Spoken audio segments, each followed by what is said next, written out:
The Property Sisters of the Mohawk Valley was born when 3 top producing agents with over 25 years of combined experience selling real estate joined forces to take real estate to the next level. We practice with honesty, integrity, and the knowledge to help make the buying and selling process easy and stress-free for all of our clients. We pledge to always make our clients our top priority from start to finish and even after the house is closed. We will always be a valued resource for information and assistance for our buyers and sellers. Our customers over the years have become not only past clients, but great friends. As we join hands together as the Property Sisters of the Mohawk Valley, we look forward to serving our clients and our community and making a positive difference. You can reach us at 315-601-9630 for all of your real estate needs. When it's your hard-earned money on the line that you are investing into a home, it makes sense to choose a proven professional to assist you in making one of the biggest investments you may ever make. Josh's dedication of over 20 years to the home construction industry allows him to bring knowledge and experience to your doorstep. That means you can feel confident and comfortable with his service to you. Past clients love his attention to detail and thorough written reports. By allowing Priceless Inspections to help you make a well-informed decision concerning your property, you will find that a quality inspection is priceless. Follow Priceless Inspections on Facebook or call 315-525-8725. Hi, this is attorney Nick Pasalacqua. The team of attorneys I have assembled at Pasalacqua & Associates has been carefully hand-picked to include the best trial attorneys in the particular areas of the law that we practice. Have you been charged with DWI or any other crime? Members of our team include former assistant district attorneys, now fighting to protect your rights 24 hours a day, 7 days a week. Have you or someone you love been seriously injured in a motor vehicle accident? Members of the team at Pasalacqua & Associates include former insurance defense attorneys, now fighting to ensure that you get every penny you're entitled to. If you need legal help quick, don't waste your time or money calling anyone else. Remember, for legal help quick, you better call Nick and the team at Pasalacqua & Associates.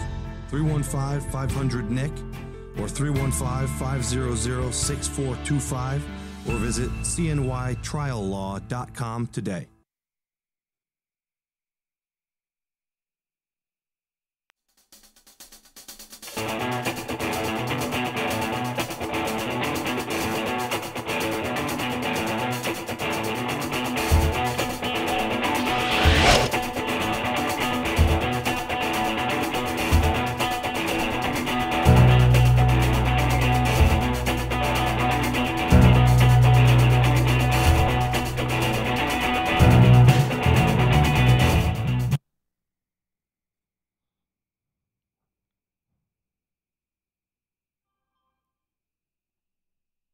Hey, we're here on May 20th, 2018. Sunday. You are listening to The Baseline, and we're back, ready to talk some Major League Baseball and some ongoings around the league. A lot of big news this week, JP. A ton going on right now. What's that? I said there's a ton going on. There's a lot. Yeah, there's a ton of stuff going on right now. And the biggest news was Robinson Cano. Out of the baseline.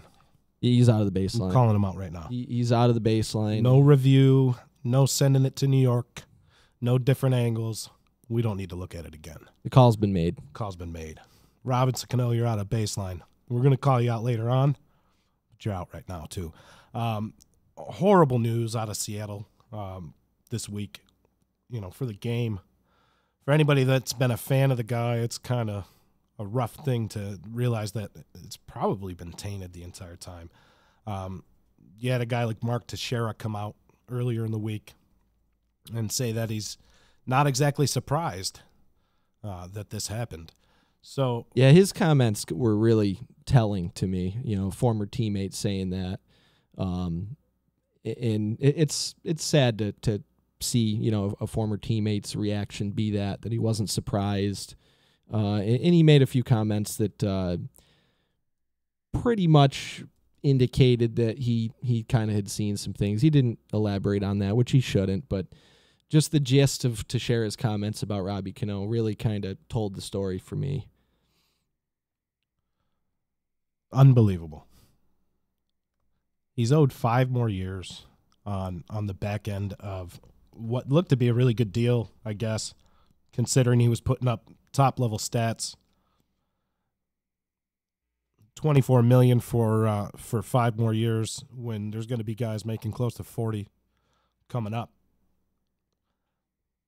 It looked to be a really good deal.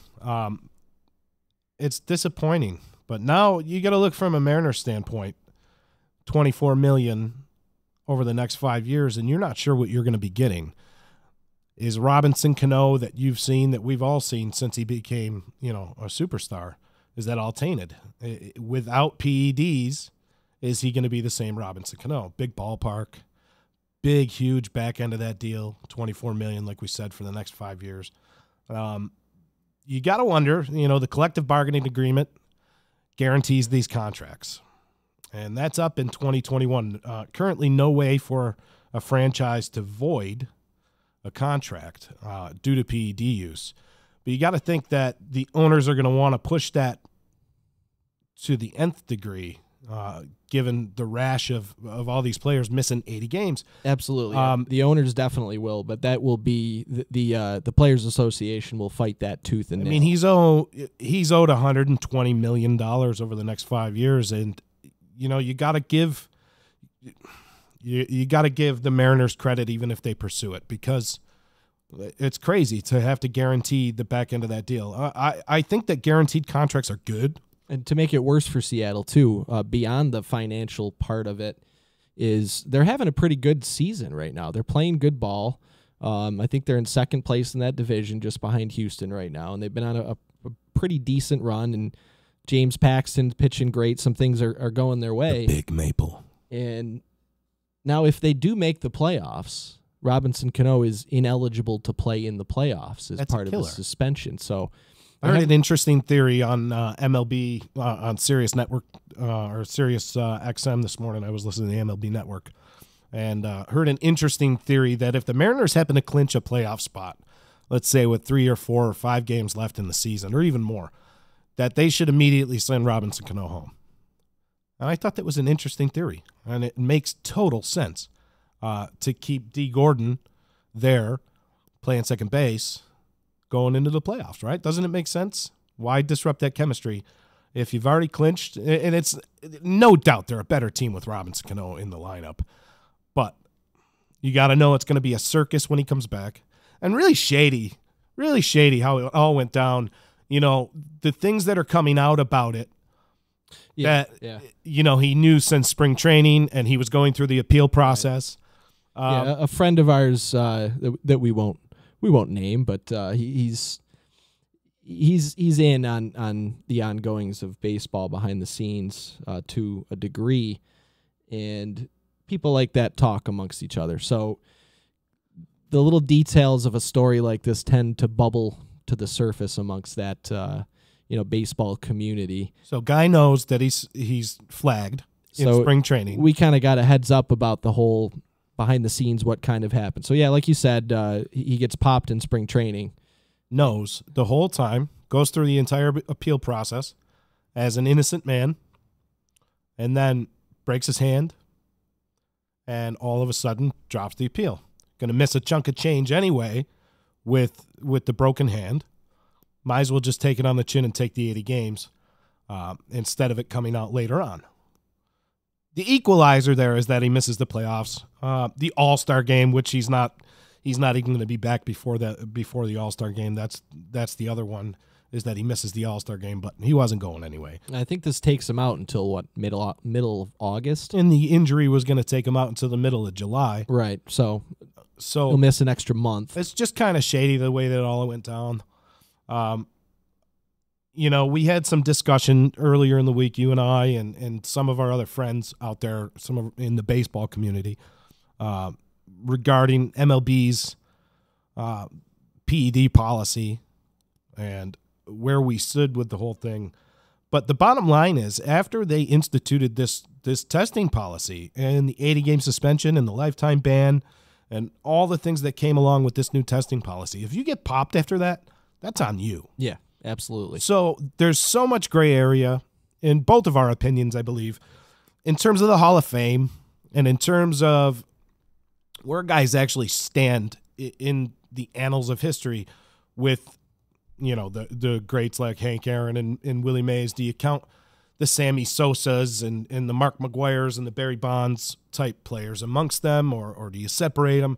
There's so much gray area given the rules of the game back then and the policy and how it's changed. But now that it's a set policy, it's right. Against the rules. It is written into the rule book. It is written in, and if you get popped now, that is on you, and you are universally stupid when you are owed $24 million over the next 5 years. That's just, we were talking, we went over Robinson Cano's stats. I don't have them sitting in front of me right now, but he's among the top 5 WAR all time for second baseman, and he's still got 5 years left on this deal to play into. Oh, yeah, he's almost a guarantee for 400 homers and 3,000 hits as a second baseman, and one of the all-time highest WARs of all time. He was going to the Hall of Fame. He was well on his way. He was going to. If he retires today, or we'll say a month ago before all this came out public, I don't think he would get in with his current stats, but where they would be in a few years down the line. A lot of the new thinking goes to the 10-year peak, though. He would be a shoe-in, 3-4 years down the line, in my opinion. He gets to 3,000 hits. I believe we said he was at like 2,200 or somewhere like close. 2,400 hits. Okay. So, yeah, another 4 years of, hitting 280 or something like 280 and 20 homers. Yep. I believe we got to 400. Let's get that in front of me. So, yeah, it's a shame. And getting back to your point, too, about it being written into baseball rules, too, it's not just steroids or what people would think of when they think of performance-enhancing drugs, HGH and things like that. It includes these masking agents, which is what Cano tested positive for. And yeah, he didn't even test positive. So it just leaves so many question marks, just so many question marks. Is MLB going to release, and I didn't mean to cut you off on there, but is MLB going to release their reasons that they believe that it was being used as a masking agent? No, because they don't have to. It's written into the rule book already. Basically, they're already saying in writing, hey, we don't care why you took this, if you took it on purpose or if you didn't. We don't care. So it's on the list. If you test positive for it, you're suspended for it. I don't blame baseball for doing that because that would just make for such a messy appeal process, and it would just add way too many more factors into it. But these guys like Robinson Cano and like Jorge Bonifacio and some of these other guys who tested positive. Ryan recently. Braun. So that's Ryan the one Braun. that baffles me. He got away with it once. So yeah, some of these guys, okay, yeah, you might be taking some dietary supplement or something, or you took this masking agent for a different health benefit. Who knows? But it doesn't matter. You have to run when you're a Major League Baseball player, when you're a professional athlete. You have all of these team doctors and team nutritionists and all of this staffing just at your fingertips. And if you're not running every little thing you're putting into your body by those people, one thing, you're doing your team a major injustice. And for another thing, you are likely doing something that you don't want them to find out, obviously, if you're not talking to them about whatever you're putting into your body. So right there, Major League Baseball is saying, I don't care. You should have went to your team doctors and had them look at it. And if you did, maybe you'd have some chance of winning an appeal. If not, no, it's in the rule book. You're done for 80 games, no playoffs, and it's on the player. It's on the player, and he loses. It's not just playing in the playoffs. He loses $11 million. $11 million. Yep, by missing these 80 games. Not a small chunk of change, but you just can't get popped. $11 million. I mean, I know the guy's bank account is ridiculous already, but that's an $11 million mistake, and not to mention just the personal, just what it does to your reputation cost forever. Him Cooperstown. It did. If Roger Clemens and Barry Bonds aren't in, Robinson Cano is Robinson surely not getting in. Well, none of them had a positive test under a legal arbitrated testing there policy. Were no ruls back then. There was no real testing policy. There were really no rules broken. The Mitchell report was a bunch of bullshit, to be frank, and sorry for swearing. I didn't mean to, but the Mitchell report was just based on a lot of hearsay. It was just not good. There was no legal standard in the game. But now you get caught. it's on you. It's totally on you. Jerome Murray out there checking in, saying that he never liked Cano as a Yankee because he didn't hustle. I tend to agree. A lot of the stuff in the field, he looked really, really smooth when he was a Yankee. If you remember, he just kind of glided, so he looked like he was lackadaisical. Yeah, I think we even talked about him last show before all this came out. I think we made the point of, somebody kind of just cruising around the base paths like Robinson Cano or even his fielding habits. That's all. And but running down the first baseline, he never busted it. No. Never. He never did. So, Jerome Murray, thanks for checking in. Robbie Cano. I liked Robbie Cano. I know Jerome said he never liked him, but as a Yankee, I really did like Robinson. Sweet swing. Really nice left-handed swing, and he's a guy that just always had that infectious smile on his face, like he was having fun. And I don't know, it's disappointing to me. I liked Cano, and it's a shame. I don't want to see any of these players have to go through this and this negative publicity for the game of baseball, and it's just not good for the game. And it's sad that there's a guy like Robinson Cano, like a bona fide star player. What else did you need to get out of the game? And that's the thing. What else did you need to get? You can kind of understand the thought process behind some of these guys, like the guy in the Royals there, Jorge Bonifacio. And some minor leaguer players that trying to get up. They're trying to get their careers established. Get a $5 million a year contract. This guy's got $24 million a year for the next 5. He hasn't had to worry about his job in the major leagues in 15 years. And nor will he at $24 million. If he's even a shadow of himself. Sure. He could have the worst 5 years of his career and still get to around 2,800, 2,900 hits at the end of that contract. And sure enough, somebody's going to sign him just for publicity alone. He's going to go back someplace and to go get 3,000. We've seen that happen before, where guys kind of linger to get their stats. But what else do you got? You're going to Cooperstown at this point in time. Maybe this offseason should have been the one where you called it quits. Maybe. So Robbie, rest up that hand and that shady busted reputation, because things are never going to be the same for you, Robbie.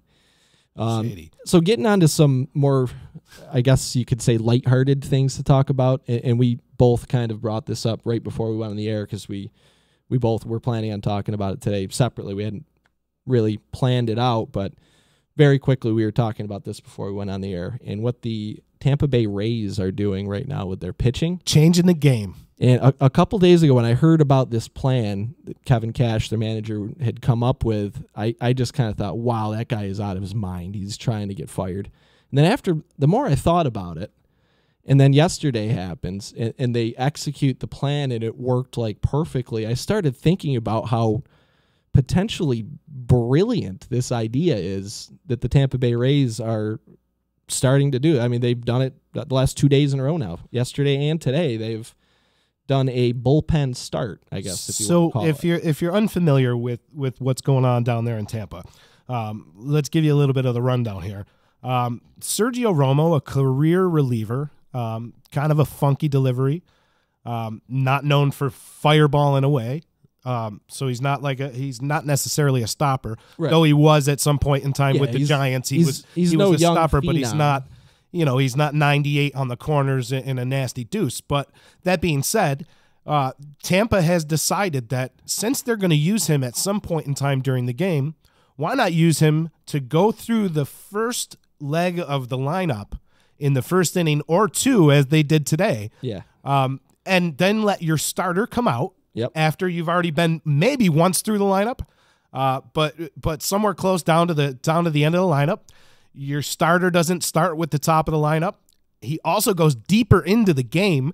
You're buying your starter potentially 45, 50 more pitches or an inning or two later into the game. That's wonderful. That's wonderful. So especially when you are a team like Tampa right now in their situation, and they have actually I don't know, I think they were losing today, so they might be a game under 500 right now. But I looked at the standings earlier today, a few hours ago, and they were sitting there at 22-22, which is way better than I think anybody expected they would be 44, 45 games now into the season. Absolutely. To put that in perspective, the Cleveland Indians came into today at 22-22, the same exact record as the Tampa Bay Rays.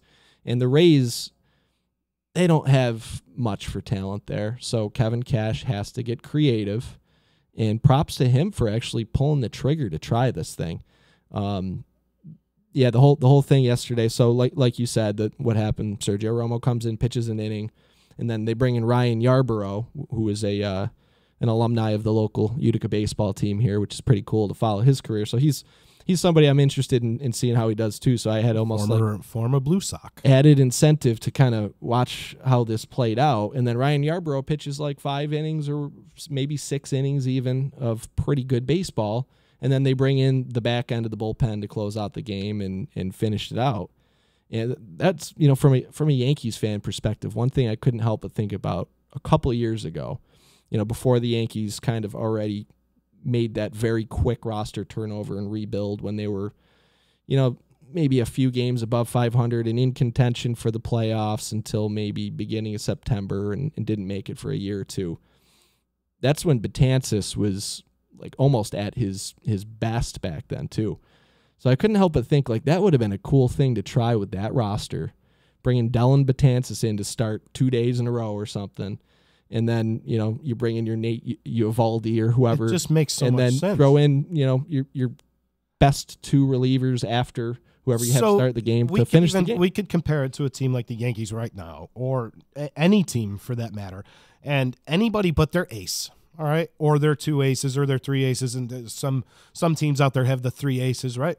But anybody but your ace. So the Yankees aren't going to do that with Severino, but a great guy to do that with on the Yankees right now would be like a Tanaka or Herman Marquez. Domingo Herman. Domingo Herman, yeah, sorry. Marquez is with Colorado. You just look at a team like the Yankees right now, and imagine if they brought in Canley to start one day, or a David Robertson. You got to see, 94, 95 and a hook first time through the lineup. Or Chasen Shreve. I don't like Chasen Shreve too much, but just for the sake of argument, a team starts off lefty, lefty, righty, lefty. Okay? You bring out Chasen Shreve maybe. I don't know. It makes sense in today's game to even think about it. It would be interesting. In Tampa Bay, Chasen Shreve is kind of a good example, I think, too, because he is a left-handed pitcher. So you get those lineups that might have, the top end of it heavy left-handed. That also screws up the team you're playing against because that takes away those good matchups the first time through the order, and then you bring in your starter after that. Exactly. So, and to go along with that too, Chasen Shreve is prone to giving up a run here and there. So what do you do? He's by far not invincible. We see a lot of platooning go on. So if you're going to use Chasen Shreve, why not make it in the first inning? That way, if he gives up a couple runs, you got 8 innings to make up for that. Instead of bringing him in the 7th inning, you're going to give up 2 or 3 runs, and then all you got is the 8th and 9th inning to catch up from. You're going to use him at some point in the like game, right? You're going to use him. Why not there? That's leverage. But the interesting point that you made about the matchups right there, we see a lot of platooning as Yankee fans anyway, but a lot of platooning in Major League Baseball in general, where if it's a left-handed starter, they're going to take out a lot of their lefties. They're going to try to go with a right-handed dominant lineup as much to a degree as they can. So if you start Chasen Shreve or any 2, Andrew Miller, okay, there you go. Because there's no lefties out there that want to face Andrew Miller, right? Not too many probably have great numbers off Andrew Miller. So what if the Indians were to start Andrew Miller? Are you going to start your top of the order lefties against an Andrew Miller? Probably not, right? If he was a starter. Well, it makes right? the opposing team's manager really have a challenge. How many guys get a day off against Sale? Lineup. How many lefties get a day off against Sale? Right? So if Andrew Miller's a starter, he's going to get the same amount of respect as a Sale. Just given his size and the way his funky delivery is and how hard he throws from the left side, he's going to get the same treatment as a Sale. And all these guys get the day off against Sale. What do you do if you're starting Andrew Miller and you're looking to go matchup, and then, you got somebody like a Clevenger starting, who's the actual starter, coming in the third inning after Andrew Miller's already gone through. It just matchup. I'd love to see crazy. them try that with Andrew Miller. I'd love to see Cleveland. I think do that. that's an obvious guy. That's an obvious guy. I really want to see what happens. And Sergio Romo by no means is a bargain for matchup because of the funky delivery and the off speed. So he's an interesting case. He's somebody that's kind of pushing the bounds, right? Andrew Miller would just blow that role up. Being a lefty, you'd really see some screwy stuff going on with major league lineups if they were going to start Andrew Miller against them. I can't wait, because if this keeps working out in Tampa Bay and they keep trying it, maybe they try it with other guys. Maybe they start Colomé. They don't have too much going on in that bullpen down there. It's not the greatest thing in the world. It's 22-22, like we said. How long are they going to be able to sustain that? But if it keeps working out down there with a guy like Sergio Romo, how many teams are going to try this? It just makes sense. I give Tampa Bay all the credit in the world for the creativity and having the guts to try this. And what was it, 10, 15 years ago when you started seeing teams shifting? I think Tampa Bay was one of the pioneering teams for that too, back when Madden was their manager. But you didn't see the shift until, at least not regularly, until the last 10, 15 years. And before that started happening a lot, something like that would even have been unheard of. So it's kind of cool to see these really unique ideas that managers can still kind of implore after almost hundreds of years of the game of baseball being around. There's still new strategies and different things. And I'm glad that you said people it are coming up with, because I don't see this as analytical driven, as more as like a chess game driven. This is very chess game, making the other manager make decisions on his lineup and his usage of his players, off days and such. It really it throws a monkey wrench into a lot of managers' plans. So I look at it more as strategic, like you just said, and not really so analytical driven.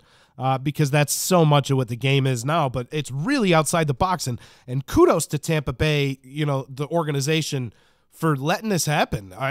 Because if it were the Yankees or somebody like that, they would have never been the first to try this. But this might change the game. The Tampa Bay Rays quietly changing the way that the game is played. And we will see if this catches on, too. I wouldn't be surprised if before long, all of a sudden, it's like, oh, the Oakland A's are starting. Shout out to I got a buddy who, ironically, I kind of just met, through being Yankee fans and in certain groups. But his name is Scott, and I've seen him comment so many times about eventually it's going to be nothing but relievers. And he's starting to make perfect sense here. So, Scott, if you're out there and you're listening, you're right on, buddy, because I'm starting to see it, and it makes total sense. The days of the dominant starter are still a thing. After Francisco Liriano today took a no into the seventh, so 6+ for Liriano against Seattle.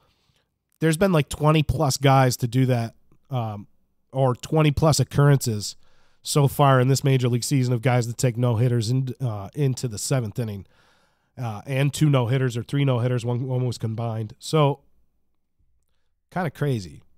If you think about guys filling up that 5th or 4th rotation spot with just a slew of bullpen arms coming at you, and how it's just amazing. How teams baby their young pitchers too. Yeah, keep the pitch counts down. Strategy ties perfectly into this. It does. It totally does. You're going off on tangents right now that are great. Like that's brilliant insight, because now when you're in the age of pitch control and inning control and, we don't want to bring him up there until he's stretched out to be a starter. Well, where are you going to stretch him out? If we're going to do it like this now, you could you stretch him right out in the bigs. You can make him into a dominant starter by starting him 1 or 2 innings and taking him out. Yep. One time through the lineup, kid, that's all we need you to do. And then when you stretch him out a little bit more, then you put a different guy in that first, second inning role. Yeah, then here, go 4 innings exactly. today. He's not your 4th or 5th starter anymore. So it doesn't make sense for the top of the rotation guys, but it totally makes sense for the back end of the rotation, especially for teams that can't fill and they got to parade They got to parade guys, with 7+ ERAs out there, whips over 2 because that's all they got to go start 5th. No, you got a stud fireballer down there that maybe you can't stretch over 40 pitches, but damn it, use his 40 pitches in the first 2 innings, would you? Yep. So it just makes total sense for a lot of different scenarios. So everybody pay attention to the Sergio Romo and Tampa Bay thing going on right now, because it's wild and it's changing the game as we speak. 2018, like you said, after 100+ years, they're figuring out a way to change the game. Still figuring out different ways to strategize, come up with ways to change the way the game is played. Interesting. We're going to move on into standings. Before we do that, and this is something that I mentioned to you earlier too before we went on the air, I wanted to talk a little bit about the Miami Marlins circus act, this public relations I thought you nightmare. may have had them out of the baseline, but I think we're going to There's a whole bunch of potential out of the baselines this week, and maybe we'll just quickly throw the Miami Marlins in there at the end of the show too. But so the Marlins have this PR nightmare going on right now. And they ended up supposedly moving their team headquarters to an office in the British Virgin Isles. And they're doing this to get around paying some county tax to Miami-Dade County. So Miami-Dade County obviously is not very happy about that, and there's some lawsuits going on over it. And a couple people decided, you know what, let's take a trip to the British Virgin Isles and find the Miami Marlins corporate headquarters. So they have an address, and one of these people is Marlins Man, who is actually an attorney. He's a lawyer. One of these guys is Marlins Man, and the other guy is, his name is Andy Slater. He's a sports radio host down in Miami. So they go, and I think they went separately, but they both had the same idea, and they go there. And Andy Slater stands out in front of the address, and he takes a video, and he says, so I found the address for the Miami Marlins headquarters here in the British Virgin Isles. And he walks over to it, and it's like this like strip mall looking, it almost looked like a motel or something. And he walks up to this door, and he goes, this is the post office. I went in there, and their corporate headquarters, their address, their primary operating address is a P.O. box in this little tiny post office right here in the British Virgin Isles. So he put it all up on social media and put up some videos on Twitter and Facebook. And if you're interested in following him, it's Marlins Man is Lawrence Levy. And this is Andy Slater I'm talking about, but yeah, Marlins Man is Lawrence Levy. And check out Andy Slater too. Our resident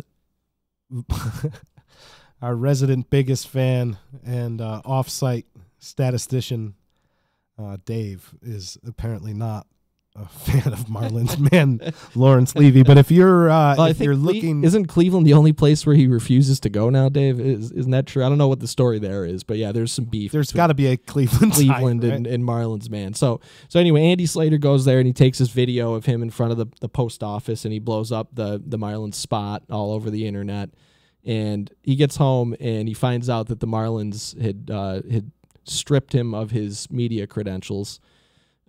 Because he literally went there to their corporate address and said, hey, this is it. And they pulled his credentials. So that makes the Marlins look even worse. What? And so Marlins Man, yeah, he made the trip over there too and had a similar experience. And I guess he walks in the post office and he says, he's looking at the workers there and he says, so is this the Miami Marlins headquarters? And they all just looked at him like they had no idea what he was talking about. And he said, do you have any Marlins like stationery or anything? They just said, nope, there's no Marlins logos, no Marlins branding on their clothing or anything. They basically had no clue, what he was talking about.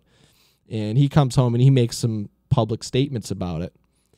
And now Miami-Dade County is using statements from Marlins Man to sue the Miami Marlins. So quite a PR mess Derek Jeter has on his hands down there. And kind of it sounds like something right out of Major League or something. What in the Scarface, Miami Vice, Cocaine Cowboys? That's what all that stuff is. What the hell is going down there in Miami right now? That's like write something out of a movie. Grand Theft Auto Vice City. Dave said he's gotten into a brief internet exchange with Marlins man before, and he's a complete clown. Coming from Dave, I take Dave's word for it then. I trust Dave. Dave, we got to get you on the show. I sent you a message earlier, but didn't hear back from you. We got to get you on air sometime. Talk some ball. So I think it is now time for the rundown of the league standings and leaders, and we'll cover some other little news and notes tidbits as we go through the standings. So we're going to start off in the AL East, where the Yankees at 30-13 lead the Red Sox at 32-15. Actually tied in terms of games, but percentage, the Yankees are at 698 and the Red Sox at 681. The aforementioned Tampa Bay Rays at an even 500, 22 quick and notes 22. on the Yankees and Red Sox too is Quick. the Yankees today won their 8th consecutive series, which is something that has not happened since 1998 in 20 years. They're 6 games over 500 on the road.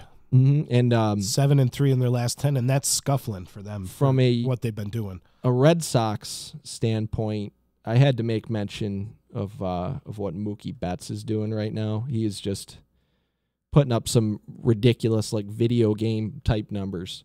And these stats are a little bit dated that I have in front of me because I pulled them yesterday. But coming into yesterday, Mookie Betts leading the league in runs, hits, doubles, home runs, extra base hits, batting average, on base percentage, slugging percentage, total bases. And that's just what I guess you would call mostly traditional stats. Now, if you get into sabermetrics, you can add OPS, OPS plus, runs created, adjusted batting runs, adjusted batting wins, win probability added, situational wins added, weighted on base average, fielding percentage, and I believe he's second in WAR only to Mike Trout. That's good, right? Yeah, that's good, right? Insanity. So Mookie I'll Betts bet you is crushing one of the ones that you didn't even say, I bet you he's up there in defensive runs saved too, because he's just a tremendously awesome. Yeah, he probably is. Yeah, outfielder. they have fielding percentage on here, so yeah, I would imagine that he's got to be up there. All the Mike Trout and Mookie Betts talk that I've read in the last 2 weeks. Mookie Betts is doing incredible things in the game right now, and at this day, at this moment right now, he's playing as the best player in the game. But saying that Mookie Betts is better than Mike Trout is inaccurate and kind of stupid. And until Mookie Betts even has an OPS for a season over 900, let alone 1,000 that Mike Trout has done, then we'll start to talk about Mookie Betts being better than Mike Trout. They're comparable right now in terms of value, in terms of production, in terms of everything that they're doing on the field right now. Mookie Betts is actually superior based on the stats this year, but he's not a better player. He's not the guy you take first yet. Not yet. He's got to go really close to first. Yeah, and that's not discounting anything that he's doing this year. Nothing. That That's is a testament to Mike Trout. That's a testament to Mike Trout is what That's all it is. That's not a knock on Mookie Betts at all. I've spoken my love for Mookie Betts on the show. Mookie Betts is a bowler, as we've spoken about that before. And so, as being a bowler myself, I like Mookie Betts. He's a really good bowler. He's not some just casual guy. He's really good. He understands the game. He throws it. He peers it. So he's a multi-sport talent, Mookie Betts is. So I really like Mookie Betts. He plays for the Red Sox. It's kind of a tough pill to swallow that somebody that good is on the opposition. But really, as a baseball fan, he's awesome to watch. So Mookie Betts, good job out there in Boston. And then, yeah, you mentioned Tampa, who we said were 22-22. They are losing in the ninth inning 5-2 right now. So that's likely about to be 22-23. But before today, they had won 6 games in a row, actually. So this breaks their win streak, assuming that the Los Angeles Angels finish the game off. So, yeah, they're surprising sitting there in third place right now. the Blue Jays and the Orioles rounding out the bottom of that division. The Blue Jays at 22-25, not where they expected to be. Yeah, they've lost four in a row. They've lost 4 in a row. 2-8 in their last 10 because they were up near the top of the division. That they had in a terms of decent standing, start. they were above the Rays. They had a decent start, They're and pretty good. it's been pretty bad the last 2-3 weeks. And maybe the worst team in the majors at 14-32. The Baltimore Orioles. Poor Manny Machado. 5-5 in their last 10. You got to know Manny Machado is going to be on a different team. So many rumors floating out there. We got to that last week a little bit. So many rumors out there about where Manny Machado is going to land. You know one I heard today. The Cardinals? That I had not. It wasn't the Cardinals. Because that was one I heard today. It was a team I heard today that I had not mentioned yet until today. In the Cardinals division, though. The Cubs? The Chicago Cubs. Yeah, I heard that too. And Addison Russell, I guess, he was a highly touted prospect, and he hasn't been a terrible player, but he's not anywhere near the level of like a Manny Machado by any means. So that would be an interesting move if Machado ended up going to Wrigley. He's going somewhere. We talked about the Giant or the Dodgers being a perfect suitor for him, given that Taylor is out. But you got Taylor for the next foreseeable future. Why go out and get Manny? Maybe they're in the Bryce Harper sweepstakes. 2 interesting storylines to watch. As next year comes along, but certainly as July comes along, Manny Machado is going to be obviously the big ticket name out there, but it's going to take a tremendous haul of prospects and major league ready guys to get Manny Machado. 17 and a half games back. For potentially a rental. And if you sign him, it's going to be one of the biggest deals in the history of the game. So you got to commit that money and that time to it. Probably a 10-year deal, approaching $400 million. So, the list shrinks. It does. It shrinks of potential suitors. And the Cubs and the Dodgers, 2 teams that you and I have just both mentioned. It makes perfect sense for both of those. And they're rich enough and can go pay enough and can lock them up for the future. So, definitely something to keep an eye on. Over to the Central, we got the Indians, who would be currently tied for 4th with the Rays in the AL East. Are First leading 22 and 22. The AL Central at 22 and 22. I just saw an interesting note come through on the Indians too, that they just called up. I think this is as recent as like within the last half hour. Melky Cabrera is joining the team. So we'll see what happens there. I know they've had some outfield injuries. And they're hoping to be much better than 22 and 22 at this point, and they'll be fine. They're 9-13 on the road. They're really struggling on the road, but not worried one bit about the Cleveland Indians. Then you got the Minnesota Twins in second place, sitting at 19-23. They've kind of been hovering around that 4 or 5 games under 500 mark for a little bit now. The Detroit Tigers at 20-25. Chicago White Sox at 13-30, and the Kansas City Royals at 14-32. So the bottom end of that division is very weak. It's only going to get weaker too. It's only going to get weaker, and Cleveland is going to pull away. I'll tell you right now, at 20-25, I would expect. The Tigers at 20-25. 14-32, 13-30, the Royals and the White Sox. I wouldn't be surprised if by the end of the season the Tigers finish below those 2 teams, because of all the sellers in that division right there. I think that the Tigers are probably going to lose the most amount of pieces. They're going to lose Fulmer. He's going to be one of the chips come July time. So you got to think that the Tigers are going to dip down. The Royals, same thing. The bottom of that division is awful. The worst division in the game, and that's why it's being led by a 22-22 Cleveland Indians team, who is definitely going to right the ship, as you said. They're going to turn it around. Too many good pieces. The bullpen's been a little bit of a mess. I'm sure that Dave's probably, I got to go over and check on the feed, madness. The Tribe has the worst bullpen in the MLB. Yeah, kind of figured that. Based Time to put Andrew Miller as a starter for 1-2 innings. Yeah, what do you think about that? Resident statistician, Mr. Dave, Cleveland Indians fan. What do you think about Andrew Miller starting a game against some team that has two lefties that are their studs towards the top of the lineup? What do you think about that? Let us know. Thanks for tuning in, Dave. We appreciate it. Hasn't missed one yet, except maybe that 1 week when he was quitting with baseball. Oh yeah, that was a rough week for Dave. A rough week. It's gotten a little bit better.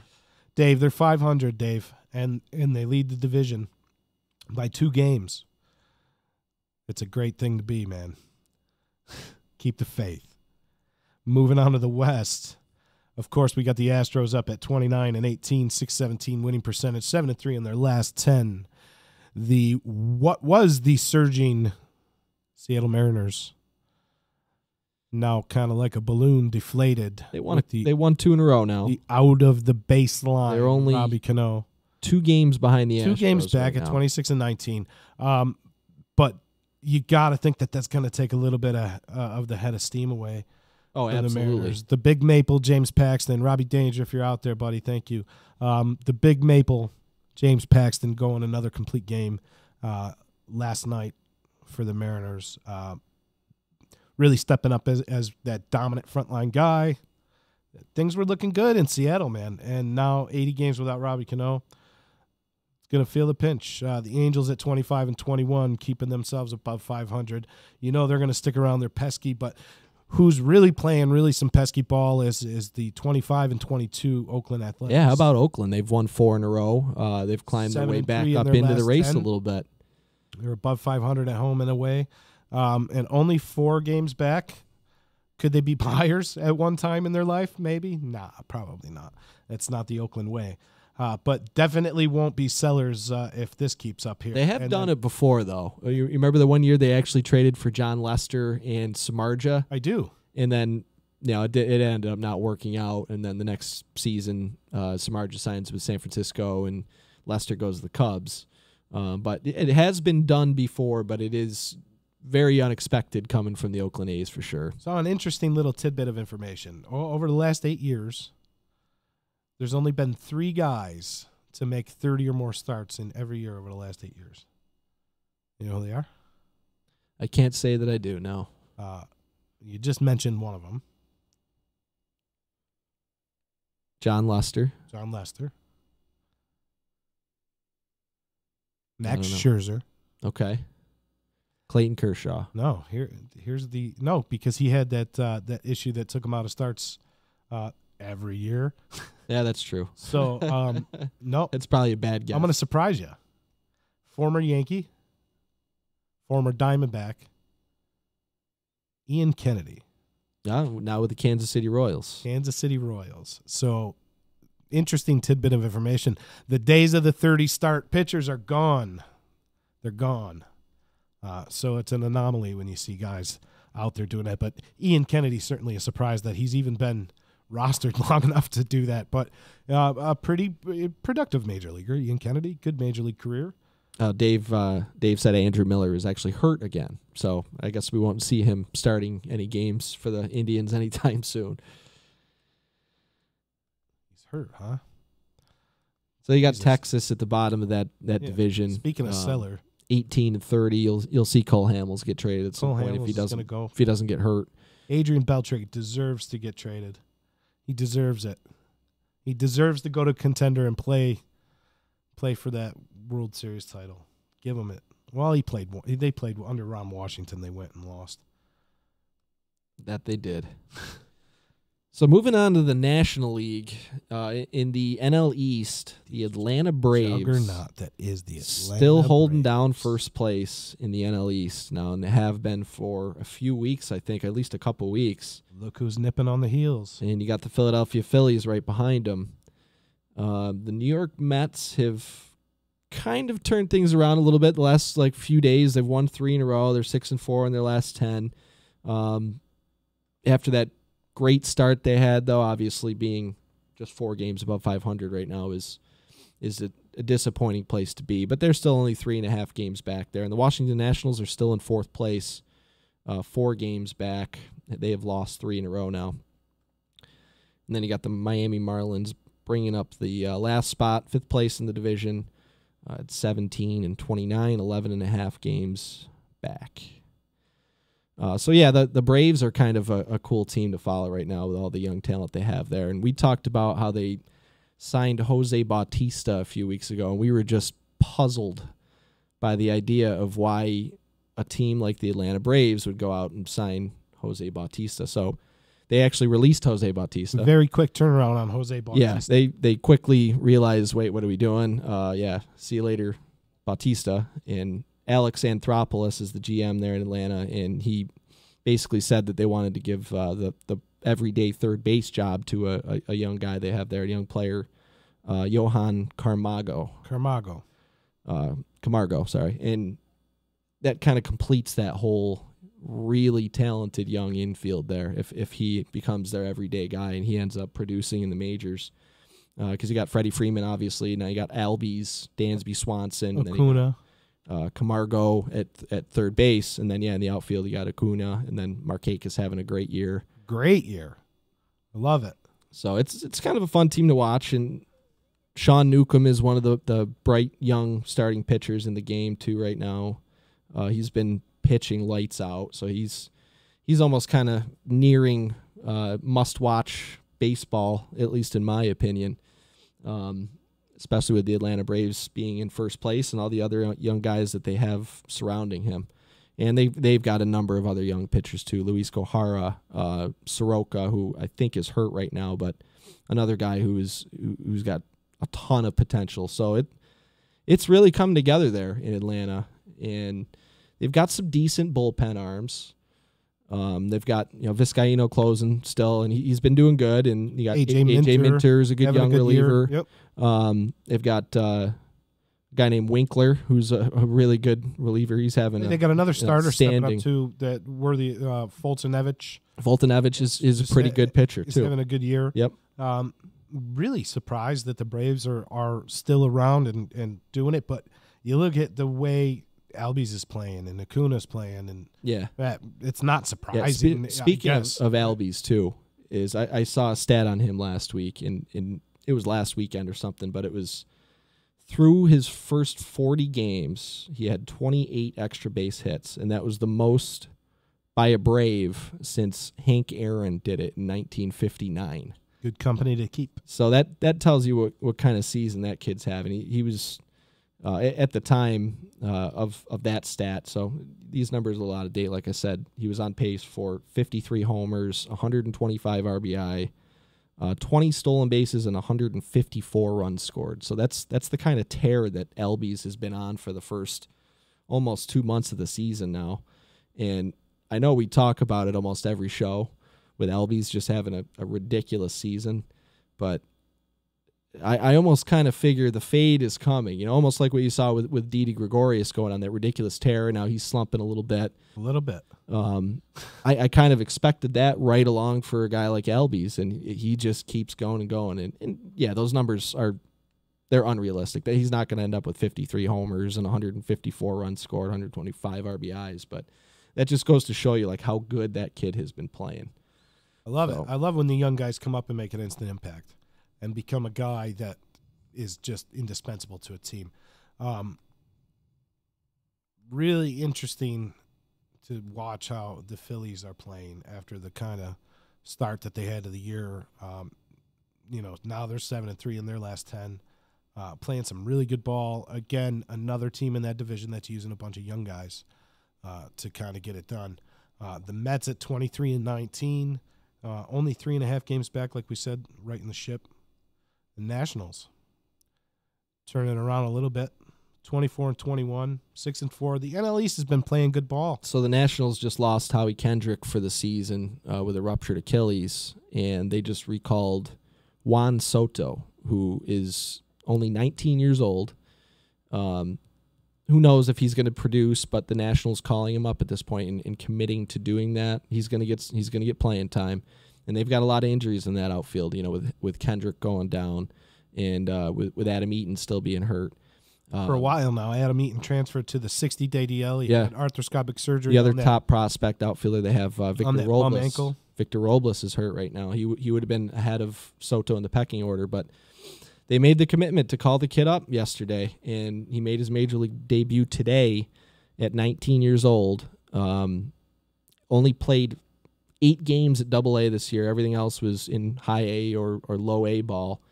39 games that he has played in the minors, 362, 14 home runs, and 52 RBIs in 39 games. If I had to guess, and so maybe Dave can kind of look this up, but this is a tough one to look up. But if I had to guess, this would probably be today would be the first time that you had 2 players on the same team starting that made their major league debut at 19 since maybe Griffey and A-Rod. On the same team? On the same team. Yeah. Same probably, lineup. yep. 2 guys that have made their major league debut at 19 years old. The last one to do it, it was the same season Bryce Harper did, but it was a few months later. It was a September call-up. Jerkson Profar was 19 years old when he got called up in September of 2012, which was the same year Harper debuted earlier in the year. Highly touted prospect. Not a whole lot of return on that Jerkson Profar. Yeah, injuries kind of destroyed his career. That in a lack of direction by the Texas Rangers to say, hey, this is what your position's going to be.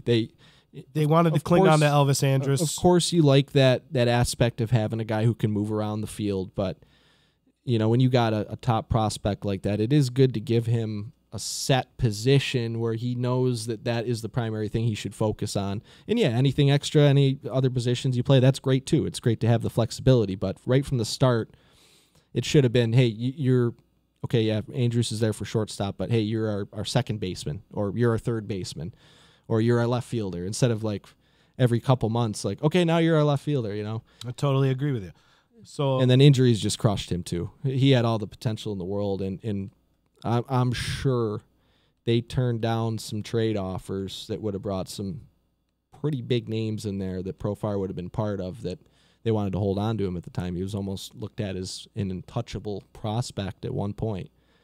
So, speaking of untouchable prospects, Pinstripe Alley, if any of you guys out there at Pinstripe Alley happen to listen to this, what are you thinking about saying that the Yankees are losing their biggest trade piece coming up on this trade season because they're shutting down Estevan Florial? The Yankees at no time are going to trade Estevan Florial unless it's for maybe like a Madison Bumgarner, but that's not happening anyway.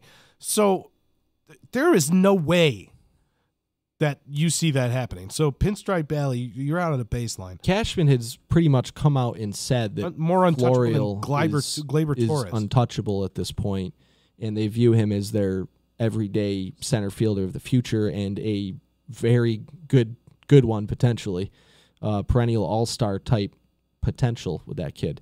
So, yeah, you didn't see Gleyber Torres get traded last year when he hurt his elbow. This is just the same as because Florial gets hurt this year. He was never even going to be part of any kind of trade conversations, any realistic ones at all, this injury or not aside.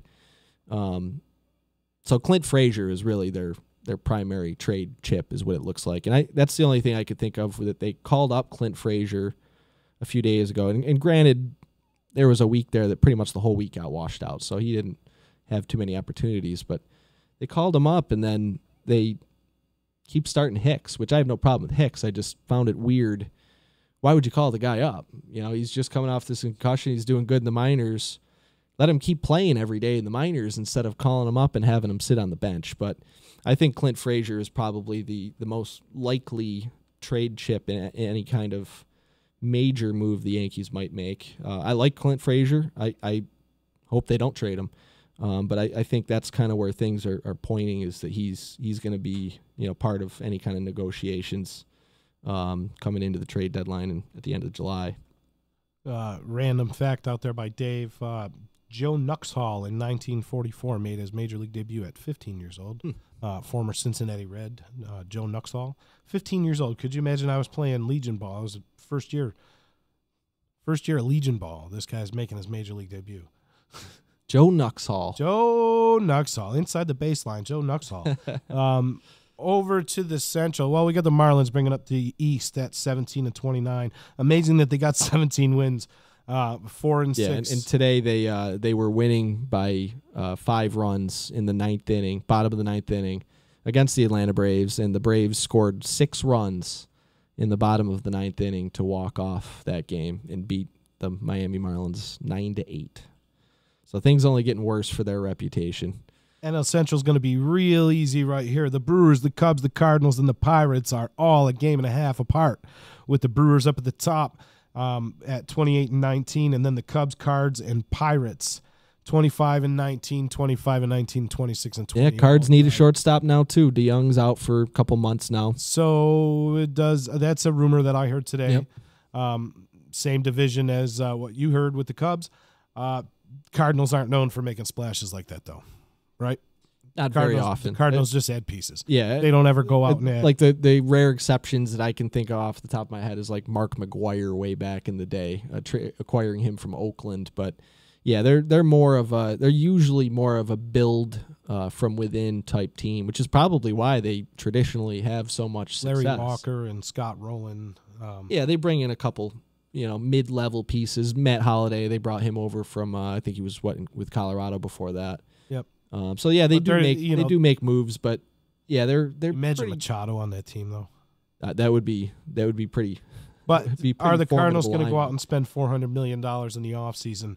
And are they willing to give up their top prospects? Do they think Manny Machado makes them a World Series winner? Well, I think at this point you almost can look at it too as just a rental for some of these teams.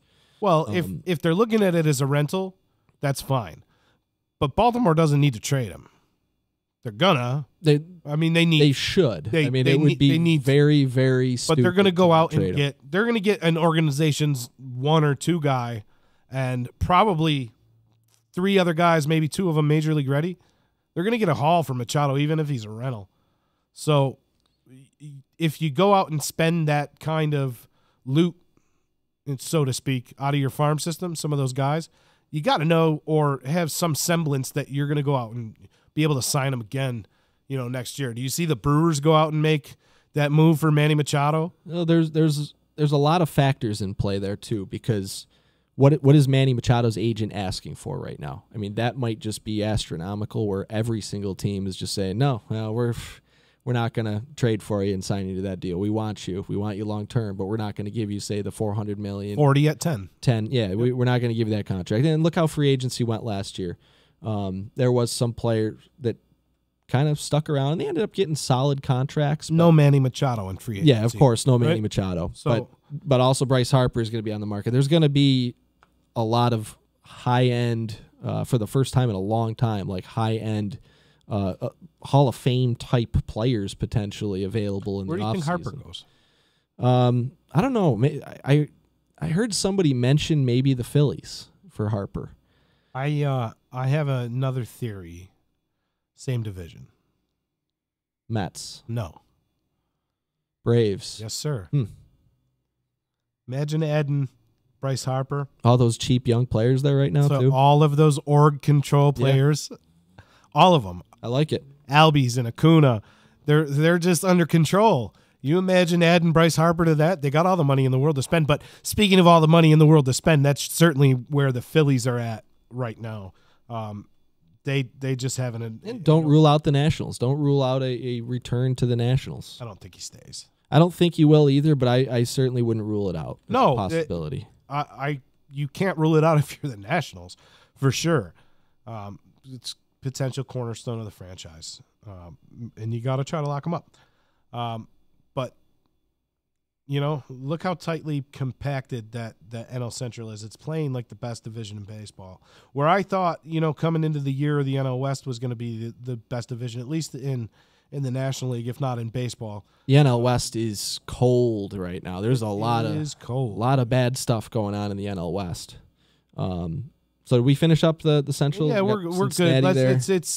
It's or worth do we not want to mentioning. mention Cincinnati No, it's anymore? worth mentioning Cincinnati. It's not a sore spot because at 16 and 32, they're pretty much done. Potential players on that team looking to move. Maybe they're in a rebuild, but 16 and 32 from where they were 2 weeks ago. 5-5 in their last 10. It's not looking so bad since the firing of Brian Price. So we put Brian Price out of the baseline. The Reds have kind of turned it around. Too many pieces to not be more competitive than they were. That's kind of just ridiculous with some of the guys that they had. And it really must have boiled down to managing, because Jim Riggleman has them going in the right direction. Some players that were off to really bad starts too, like including Joey Votto. He wasn't off to a very good start. Hitting the ball. Luis Castillo, one of their better starting pitchers. Suarez had was a hurt. Terrible start. Suarez was hurt. Big bright spot for the Reds right now. Scooter. Those guys are all playing good now. Yep. And Scooter Gennett hitting right around 330. And that looks good on the interim manager, like you said, or bad on Brian Price. It reinforces the idea that they made the right call getting rid of him, even though it was only 20 games into the season. We've seen managers get fired midstream before, and the team kind of rallies around whoever gets the job and kind of plays inspired ball for a little while. Maybe that's what's going on with the Reds, and maybe it fizzles out, or maybe they're just playing up to some of the potential that they have at nearly every spot on the diamond. As we've spoken about nearly every show. I don't know why we keep harping on the Reds. Maybe it's because I put so much stock in them in the Vegas rundown that we did, but too many spots around the diamond other than in the rotation. That are pretty good for the Reds for them to be where they're at. Moving on to the NL West. So the ice-cold Arizona Diamondbacks. NL West. So if you look at the NL East, all right, we're going to run down the NL East real quick, all right. The Braves are 7-3 in their last 10. The Phillies 7-3. The Mets 6-4. The Nationals 6-4. And the Marlins bringing up the bottom with 4-6. But, the top 4 teams in that division are playing pretty good ball in the last 10 games. You head on over to the NL West, and you got the Rockies at 4-6, the Diamondbacks 1-9 in their last 10. 4 losses in a row. The Giants and Dodgers both at 4-6 in their last 10. So, like you said, although the Dodgers have won 4 in a row, so they were 0-6 coming into that 4-game ice cold streak. NL West, ice cold. But the Rockies sitting atop that division, actually under 500 at home. All the sluggers come to Colorado, and they love to just give the ball a ride, I guess. Things looking up a little bit for the Dodgers in the standings, though. Gained 4 games on the Arizona Diamondbacks. Just because of what's going, not because they're playing. I mean, like you said, they won 4 straight. But and it's not Arizona because they're playing 4. world beater ball. It's just because of what's going on above them. Right. That's really beneficial for a struggling Dodgers team that's going to get back more pieces coming up here soon. They're going to, Justin Turner starting to hit the ball. Yep. They're going to start getting hot. Rich Hill is back on the DL with a get this. My fingers hurt. Blister. Rich Hill has a blister. My fingers hurt. The guy gets, Johnson & Johnson's Band-Aids presents Rich Hill. More blisters than anybody I've ever. Seriously, dude, get some new skin. All right, it's a little super glue, something. Actually, I think that'd probably be against the game's rules, but do something, Rich Hill. Pitch with the other 2 fingers, Rich Hill. You still throw a click over 86 anyway. So, Rich Hill, get them blisters in check, son. Use some vitamin E, some Corn Huskers lotion. Stick that shit in a potato. Do something. Get rid of that blister. One last note before we jump into the next segment, but I wanted to mention what Josh Hader is doing right now for the Milwaukee Brewers. Setting the world on fire. He's got 56 strikeouts. How many innings pitched? 27. he's doubling it up. He's faced 95 batters, and he's struck out 56 of them. Striking out 2 an inning. 59% K percentage. For the season. ERA 1.32 and a 0.51 whip. That is just insane numbers. So the future is not only bright, but the future is now for Josh Hader. And hey, maybe there's another guy you throw out there for the first couple innings sometime. See, with numbers like that, I want him stopping. That's where I want him. I want him in the back.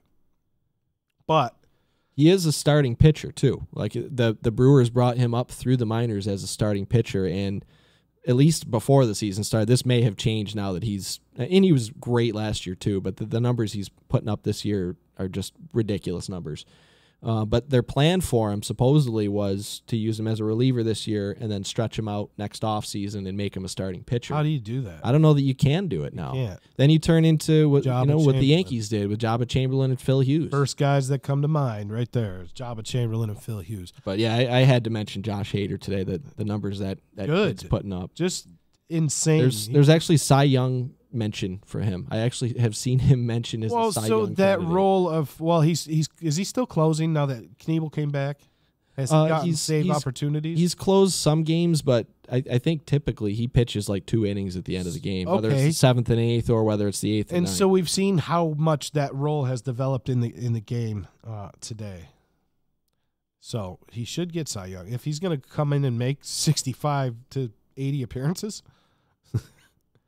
That's the thing. I mean, he's got 56 strikeouts right now.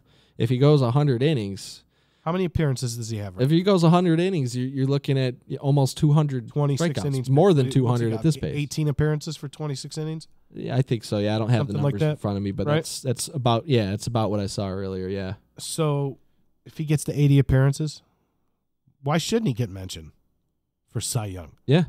That pitching in half the games. Potentially 200 strikeouts Out of the bullpen. Crazy. Sign it up. But yeah, flamethrower. So that's your rundown of the standings. We're going to get into the league leaders here in a little bit and just kind of go through those quick. Yeah. Got to sew this one up nice and quick tonight, I think. We'll go through your top guys at all the key stats and see who's doing what and see what's changed on that. In the AL, batting average leader, Mookie Betts, who we talked about a little bit earlier at 365 with the Boston Red Sox. Also with the Red Sox, we got JD Martinez, number 2, hitting 343. Tied with Manny Machado in Baltimore. So the AL East division looking like a bear with the top 3 guys in average. Michael Brantley with the Cleveland Indians at 333, and Andrelton Simmons with the Angels at 329. Over in the NL, Odubel Herrera, 45-game on-base streak, snapped today. No kidding. Snapped, I didn't see that. Snapped, but he made it on base. So how do you tell a guy that's standing on first base that his 45-game streak of getting on base is over? So Odubel Herrera struck out and reached on a pass ball. So doesn't count towards getting on base. But Odubel Herrera, upcoming till today, and from last year, 45 games straight on base, hitting 344. Nick Markakis, who we mentioned a little bit before, and last show we talked a lot about Nick Markakis, still hanging in there, hitting 343. Nolan Arenado, Mr. Roboto, 331 out there in Colorado. Freddie Freeman, Atlanta, 325, and Matt Kemp, 321, back home in L.A. AL home run leaders, JD Martinez, click on all categories, 15 homers, tied with his teammate Mookie Betts. 2 triple crown candidates maybe potentially there, JD Martinez, Mookie Betts. Mike Trout, one of the best players in the game with 14, tied with Manny Machado. Chris Davis, who I understand may have just gotten hurt today, something with his quad. He did get injured today. So 13 home runs, you're going to expect that to stall. That's K-Riss Davis from Oakland, not C-Riss from Baltimore. Chris Davis. NL home run leader Bryce Harper with 13, tied with Ozzie Albies. Charlie Blackmon and Christian Villanueva are tied at 12, just behind him. Brandon Belt in San Francisco, off to a pretty good start. Brandon Belt, we mentioned him a few shows ago, whether or not he was going to sustain it, but looking so far like he's going to. AL runs batted in leaders, Manny Machado and JD Martinez, 42-41. K-Riss Davis with 38. Jed Lowry and Mitch Haniger with 37 and 36 respectively. NL runs batted in leader, Javi Baez, who took offense of all people. Javier Baez this week took offense to somebody showing him up and fist bumping.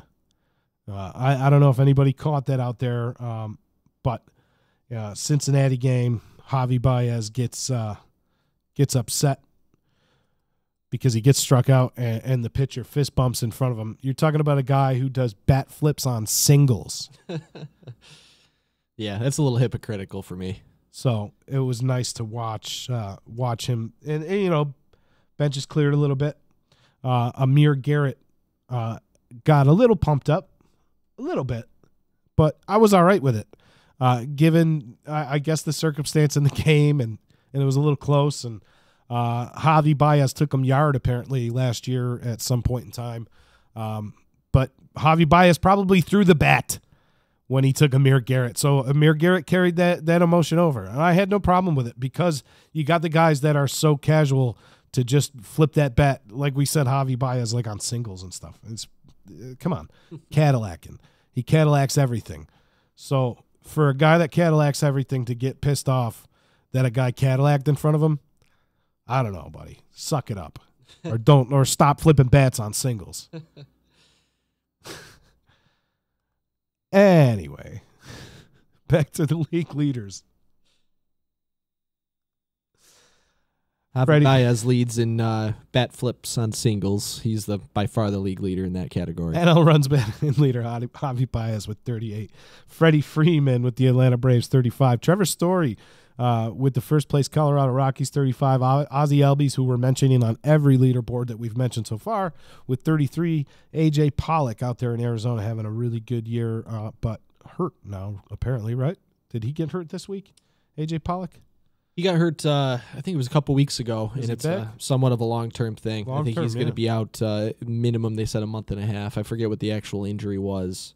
But so just to show you how good of a year he was off to, he's still his presence still tied for fourth in the NL RBIs. And Goldschmidt is still having a very like non-Goldschmidt type season. You know, we're used to seeing some better numbers from him, so he's still trying to get his game together, and he will. But losing Pollock there, because Pollock was on fire, that really is what kind of crushed the last couple weeks for the Diamondbacks, getting into that 1-9 in their last 10 now. Going over into the AL, and we'll get into some pitching stats here.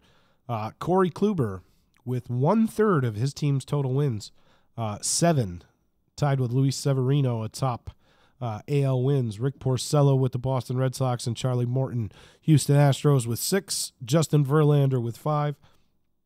Your NL wins leader, Max Scherzer with 7. Aaron Nola with the upstart Phillies with 6.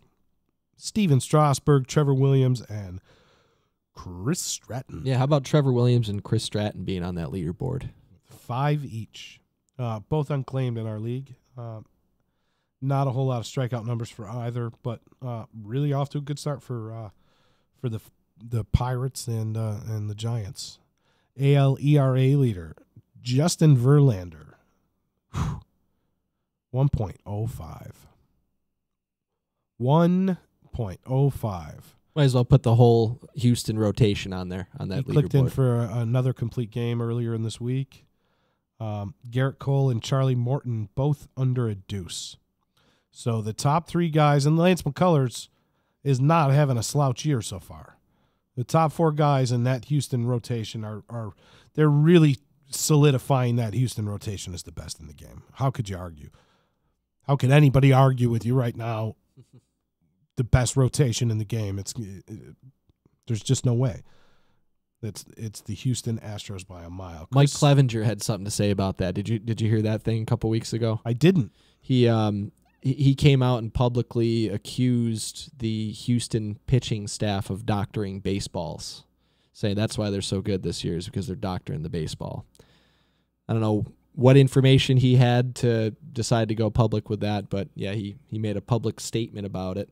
I guess Francona reached out to A.J. Hinch basically to kind of smooth things over after Clevenger's getting everybody all riled up.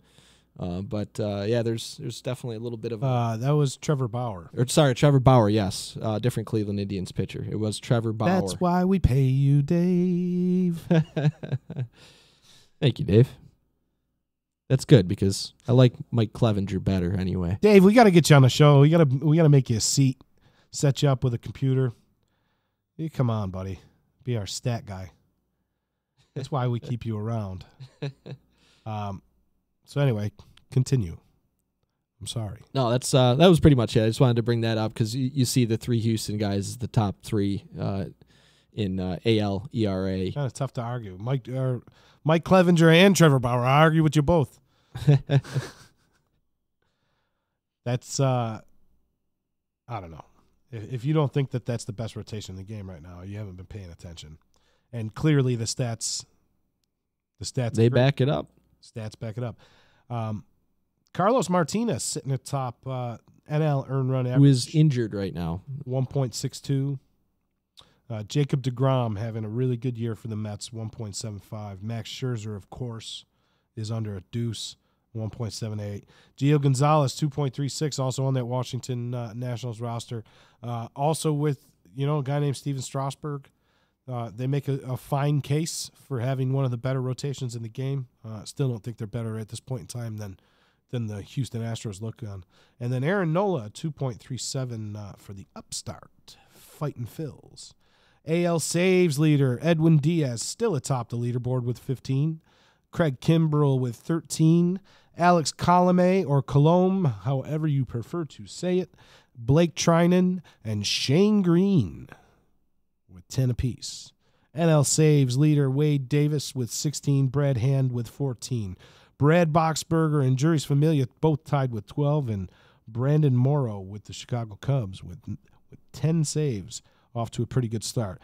Your AL WAR leader, Mike Trout, 3.9. Mookie Betts, who we've mentioned quite a few times on this show, 3.6 wins above replacement. Jose Ramirez and Francisco Lindor for the 22 and 22 Cleveland Indians. First place, Cleveland Indians. 3.0 and 2.8 wins above replacement, respectively. And Andrelton Simmons quietly off to a really good start out there in L.A. Odubel Herrera leading the NL in WAR, tied with Lorenzo Cain, who is having a very good year quietly as well with his new team in Milwaukee. Freddie Freeman, Nick Markakis, and Chris Bryant. Freddie Freeman and Nick Markakis combining for almost 5 wins above replacement right now at this juncture in the season. Plus what Ozzie Albies is doing. That's kind of crazy. The Braves could sustain this. You could see it happen. As a good division playing good baseball right now, as we've mentioned, is that NL East. And very competitive and a lot of good players, young players, good rotations, or good top of the rotations anyway. Looking forward to the NL East. That was your rundown of our league leaders. Interesting to see how they shape across the season. And we had spoken about it. We skipped ERA the first time we did the rundown. Do you remember that? I do, yeah. We almost kind of got to skip ERA in the National League. They're all under 2. Yeah. when you're really early in the season, even looking at ERA leaders is pointless. And I guess we're still at that point in the NL, but we are getting enough of a body of work now, almost into closing in on June here. Memorial Day is next weekend, coming up here pretty quick. So we're starting to get really into the mid part of the season, where those numbers will be a lot more. There'll be a lot more there to discuss now that we're getting into having more games under our belt here.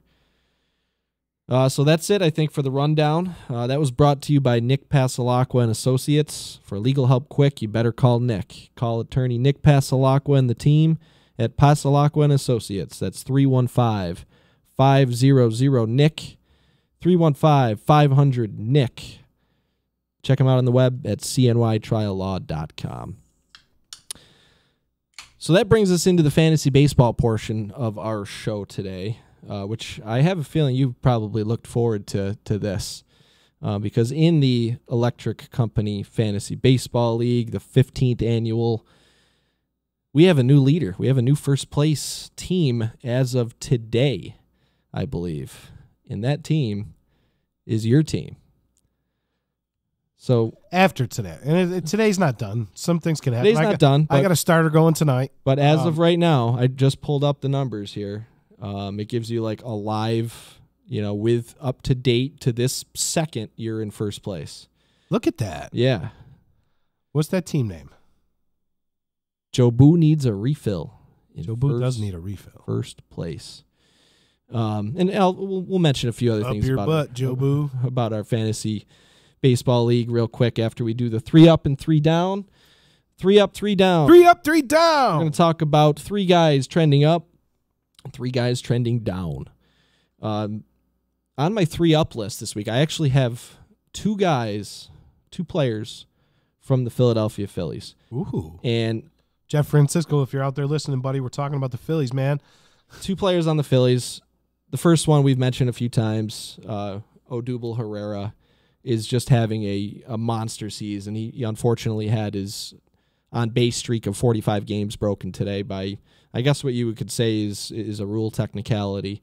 But the numbers that he is putting up are incredible. I mean, they're all-star type numbers, potentially MVP discussion numbers. He's batting .353. He's leading the NL in batting average. He's got 7 homers, 30 RBI, stolen a couple bases. He's getting on base at a .420 clip, and his OPS right now is .978. And he doesn't strike out much.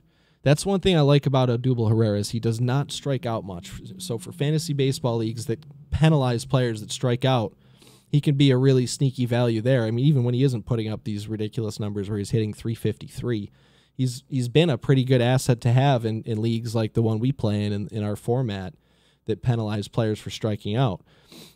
So if he's not added in your league, go out and get him because his ownership, he's up to 86% now, which is much closer to where he should be. But do you remember 2 weeks ago when he was at 60? Yeah, and that's why I noted what his ownership was today, because I kind of wanted to see how it changed since we last talked about it, because it was at like 60% just a couple weeks ago. I've had him for weeks and weeks. I picked him up. I think it was his streak was at like 22 or 23 games when I picked him up. So 344, 7 homers, 30 RBIs, and 411 on base at this point in the season. Odubel Herrera. That is one up. He's still available in 14% of Yahoo leagues out there. Scoop him up. So scoop him up if you see him. Dude gets on base. He scores runs. A lot of rumblings out there. Not rumblings, but you know what I mean. About the fact that he doesn't really steal bases anymore. Kind of hurting his fantasy value, but he gets on base and he scores runs. Yeah, and he doesn't strike out. And he's got 7 homers and 30 RBIs. And he doesn't strike out much. What did we just read off in the NL? 33 RBIs was in 4th place, right? I think so. He's in the top 5 or 6 in RBI. He's leading in probably on base percentage too, or close to it at 411. It's great. That's great. Go pick him up. Pick him up, Odubel Herrera. Who'd you got for number 2? So number 2 is another Philadelphia Philly. Their starting second baseman, Cesar Hernandez, is having a very good year. Let's see. His ownership numbers he's at 72% right now. So there's a little bit more of a realistic shot that you might find him out on your league's waiver wire if you go through the available players. Likely gone already, but if he is there, he's another guy you want to pick up. And he's having a really good year. He's batting .282. He's got an .840 OPS, 6 homers for a guy traditionally that doesn't have much power. His career high was last year. He had 9. So he's only 3 off his career high in home runs. And he's stealing a lot of bases. He's got, I think he's up to 9 stolen bases is what I have here. 34 runs scored. So he's scoring a lot of runs. And he's a second baseman. So in fantasy talk, that's traditionally a position where you don't have a lot of really, really high-end talent. I mean, yeah, you have your Altuves and this year your Ozzie Albies and some others, but if you're a Robinson Cano owner, that's the first thing I would have done is checking the waiver wire to see if Cesar Hernandez is out there and picking him up. So pick up Cesar Hernandez if he's there. Currently 72% owned in Yahoo leagues. And the third guy I have here is I don't really know how this is going to go because he is one of the phenoms when you talk about baseball prospects. And I mentioned him a little bit earlier, Juan Soto, the guy that the Nationals just recalled, the 19-year-old who made his debut today. He didn't start the game. I think he had 1 at-bat. He struck out, so he officially made his Major League debut today at 19 years old and 200-some-odd days. And those numbers he was putting up in the minor leagues were just incredible. And he's another player that he walks more than he strikes out. So for fantasy baseball purposes, that is huge. Will he come up and tear the cover off the ball right away? I don't know. I mean, you see a guy like Mike Trout come up in his first year, and he struggled, for a couple months. But then his second year, he's an MVP. So you never know what these guys are going to do. Acuna's come up. He's been doing good. He's kind of gotten quiet a little bit. His numbers are okay, but not what the hype had brought. And they will be. He'll be fine, and he'll get back to mashing the ball too. But it's unpredictable when you see a young kid like this come up. But I will certainly be following along. And I did jump at the opportunity to pick him up just in case. I mean, worst case scenario, you drop in a few weeks. Best case scenario, maybe you got a top 10, 15 outfielder out of the deal. So who knows? So check out Juan Soto if he's available on your waiver wires. There was a huge surge of pickups for him the less than 24 hours. I think it was maybe around 10 o'clock last night, or maybe even a little later than that when they said he was going to get called up. And I think he was owned in like 3% of leagues yesterday going into the day. And when I checked earlier, which was maybe 2-3 hours ago, he was at 40% already. So he's getting scooped up quick. And if he's there, I would grab him and ride it out and see what you got. So on to the 3 down portion. We talked about the good guys. Now we're going to talk about the bad guys. Here's a guy that we talked about a little bit in our season preview, and we suspected that whatever team would sign him would end up with an elite closer, and the St. Louis Cardinals ended up signing Greg Holland, and he's just been a train wreck in St. Louis so far. I would drop him. I know you did. You dropped him. The numbers are ridiculously bad. Let's see what he's got here for ERA right now. 7.3 ERA. His whip is 2.2. So he's putting almost 2.5 guys on base per inning.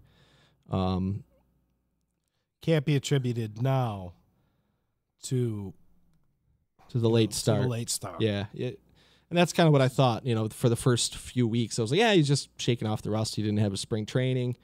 But, yeah, I mean, we're too far into it now where I think that is a realistic factor of what's going on with him. He's a player he's not young. He's had multiple injuries. Maybe time is just catching up with him. And right now, I wouldn't even bother having him on a roster and hoping for that. Just drop him. Cut the cord, try to find something else valuable on the waiver wire, and, I don't know, maybe keep an eye on him. And if you really want to jump back into the Greg Holland experiment in a few weeks, if you see he's doing better, pick him back up. But he's a waste of a roster spot right now. He's a long way away from getting anything of value in fantasy baseball. He's a long way away from getting saves. And even if your league values holds, that's kind of suspect at this point in time, too, because the only thing he's holding is that piece of the bench down at the end of the bullpen. That's right. So, Greg Holland, you're down. You're down. Rich Hill and his blisters is also down. Mr. Blister, Rich Hill. Mr. Blister, Rich Hill. Mr. Blister. I like it. So he's on the DL now. He's going to be out for a while with his ongoing, never-ending blister problem. But when he was pitching this year, he wasn't doing any good at all. He had over a 6 ERA and a 1.7 WHIP. Another guy that for me would be an easy drop unless you have a whole bunch of DL spots and you just don't care. But that's an easy drop for me, Rich Hill. In the third one, I had 2 Phillies in the up part of the segment here, and I threw a Philadelphia Philly in the down segment as well. And that would be I don't even know if you can call him the closer anymore, but Hector Neris. He's been serving as team closer I guess for the last couple of years now. And it seems like they have really kind of given him a longer leash than you would think, right up until maybe the last couple weeks. And he's hanging out there at over a 5 ERA, a 1.5 WHIP, not getting the job done. So Gabe Kapler brings in this kid yesterday, Anthony Dominguez.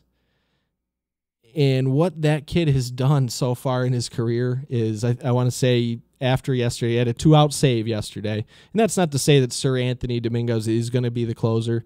Who knows with Gabe Kapler? Hector Neris could be in there again tomorrow, or another few options there that he could go with. He's kind of unpredictable how he handles his bullpen. Sir Anthony Dominguez, and I believe, unless he pitched today, which I don't think he did because he went 2 innings yesterday in relief. So do you remember when I texted you this morning? I didn't even write his name out. I just wrote, went to go pick up that kid from the Phillies. Yeah. You already had him. Yep. Yep. And I don't know what's going to happen there because Kapler's kind of unpredictable, but Hector Neris has really done everything he can to lose that job. And Sir Anthony Dominguez, I'm going to keep saying his full name because I think it's a cool name, has not allowed a hit or a walk yet in his entire major league career. He's gone almost 7 innings, I think, without issuing a hit or a walk. The best such start to a career ever. And ever. We just kind of talked about the small sample size for ERA and all that at the beginning of the season. But yeah, right now his ERA and WHIP for his entire career are 0. So we'll Sir Anthony Dominguez. There. He's got some good stuff. He's getting just as much mention as old Hoss Rasmussen. Very inexperienced pitcher, but I told you I was going to sneak his name in every show. He's a very intriguing relief pitcher to keep an eye on, though, Sir Anthony Dominguez. So check him out if he's out there. He's probably, let's see, I don't know. 22% maybe? Yeah, something like that. Tops. Hector Neris right now is at 78%. I wouldn't drop Hector Neris unless you absolutely had to. Unless I also wouldn't start Hector Neris unless you absolutely I would not had to. Put him in my starting lineup if I could help it either. Kind of the way I've been rolling with Brad Brock. Same type thing. Yep. He's going to get some saves, but you don't know when he's just going to get absolutely blown up. But he's got the job on lock. So Brad Brock's one of them guys like Hector Neris. So, yeah, I wouldn't start him if you don't have to. No, absolutely not. But a guy like Dominguez, if he's going to come up in points leagues, he's going to come and put up an average of 5-point innings. Those are good innings. Those are great innings. If he's like a Chad Green or an Andrew Miller, potentially going to vulture a win or a save, but he doesn't hurt you. He doesn't go negative. If he ends up being one of those guys, that's a value to some. I think our league needs to put an emphasis on holds. I think that would be kind of a way, maybe like a 5-point thing for a hold. Given that we're 10 teams, even less maybe, even if you did 2 or 3 points. 10 teams and 3 reliever spots per. Yeah, Oh, it would make that whole relief pitcher. Well, so the thing that bothers me about our league, and it might bother other guys about their league out there, especially in Yahoo, is that you can get a blown save in the 6th inning. Even if you're a setup guy, you're never going to get the save. You're the 7th inning guy, but you can come in and get a blown save. So if you can come in and get a blown save, there's got to be something to offset that for when you do. You got a middle reliever on your team. He's not going to get a save, but he can get the blown save. So there's got to be something to offset it, right? So the hold should probably be in place to just offset saw that the blown save. with Archie Bradley the other day. It's probably your most recent example. For sure it is. Just the way, I don't know. It's just the way our league is. And I like to roster those guys that are going to give you the 5-point innings, like the Chad Greens and the Archie Bradleys and Andrew Millers. They give you the 5-point innings. So if you add in, to it a 3-point hold, and that's an 8-inning outing, that's 4 points less than the guy that came in and pitched 1 inning for the save. Makes you feel a lot more comfortable not having 3 actual closers on your roster. It does, and it's only 3 points. Guys. You're getting value out of those guys. So Kamish, Gianna's All-Stars, if you're out there, you're listening. Maybe we ought to do a league vote. A league vote. We gotta add some stuff. My cousin Jason Julian is out there saying what's up. So hi Jay, love you kid. Gianna's All Stars. If you're out there, Mr. Kamish, we might have to revisit the hold. We might have to start awarding some points for holds. I think. I wouldn't be opposed to it. As long as we set the scoring properly. That's reasonable. Yeah. That's as long reasonable. as we set the 3 scoring points is properly reasonable. on it, I think it's a good idea. 2 points is reasonable. You come in, you strike a couple guys out. It works. I roster those guys anyway. And you're in first place, anyways. As we mentioned, you overtook first place today in the EC Fantasy Baseball League. I think that's a first since like maybe my first day in the league. Joe Boo needs a refill in first place, and this is live scoring at 2,529 points. Dude, I'm having a Fred good day. McGriffey Sr. At 2,508. Shockers at 2,507. So 22 points out of the lead is where my team is at, the Shockers. Gianna's All-Stars in fourth place. Not too far back there, too. He's right up into the mix with 57 points. Then we got Westside Polacks, Stranger Danger, Morris Buttermaker in seventh place. Utica Blue Sox in eighth. The Crawdads in ninth. I know who's in last. I think there's riots in Cedarville over the season the Crawdads are having right now. And Caleb's team is... The Cedarville Otanis? That's right, the Cedarville Otanis. The savior of the Crawdads. He's going to need a little bit more help this year, I think. And then Caleb's team is in 10th place and quite a bit far down. Ocean Blue Caleb? Probably still has a shot to creep his way up the standings a little bit, but that is quite the deficit to work his way out of. He's got a whole month of a deficit. He would need the season to just extend through November just for him. Just his guys compile stats. Nobody else's stats count for like a month to dig out of that hole. Maybe even more than a month. Sorry, Caleb. I'm not digging on you. I love you, buddy. But yeah, damn, dude. You got to break. Pay attention to your team, kid. Anyway. So that's the fantasy baseball segment. 3 down. 3 up, 3 down. That was brought to you by Priceless Inspections. Priceless Inspection. Good quality home inspection is priceless. Call Josh Amodio at 315-525-8725 for your next home inspection. He gives in-depth and detailed reports, thorough inspections, and he pays attention to details. Josh has been in the construction business his entire life and knows the importance of a quality home inspection. So call Josh before you put your home on the market. If you're looking to buy a home or if you just want to update your home, Josh can do all that for you. Call him today, 315-525-8725. That's Priceless Inspections. So check those guys out. I think we're on to our 7th inning stretch, and today we decided to have a kind of a fun, we started the show talking about steroids and PEDs and some negative things going on with the game. So we wanted to have kind of a fun, lighthearted topic for our 7th inning stretch today. So we decided that we would rank our favorite uniforms of Major League Baseball of all time. I love it. I'm so stoked to get into this. And there is going to be no surprises, Dave. No surprises if you're out there listening. What do you think, buddy? You want to start it off with your number 7 uniform of all? Such an interesting topic because they change so much. And, I'm going to call an honorary out of the baseline, too, at some point in this time because there's an out of the baseline in terms of uniforms. But it's interesting. When we talked, probably a few of them. When we talked about doing this list, we were wondering, should we do it, uniforms in the game right now? Guaranteed Yankees pinstripes are number 1 for both, Dave Bandick. Okay, Dave, some surprises coming up for you, brother. We said, do we do it in, number 1? I'm sorry. Do we do it for all time, or do we do it, in the game right now? And you said that both are kind of applicable, so I don't really have anything. I got some stuff from out of the era a little bit, but stuff that maybe some of these teams kind of bring back a little bit. So if you want to start it up with number 7, go ahead.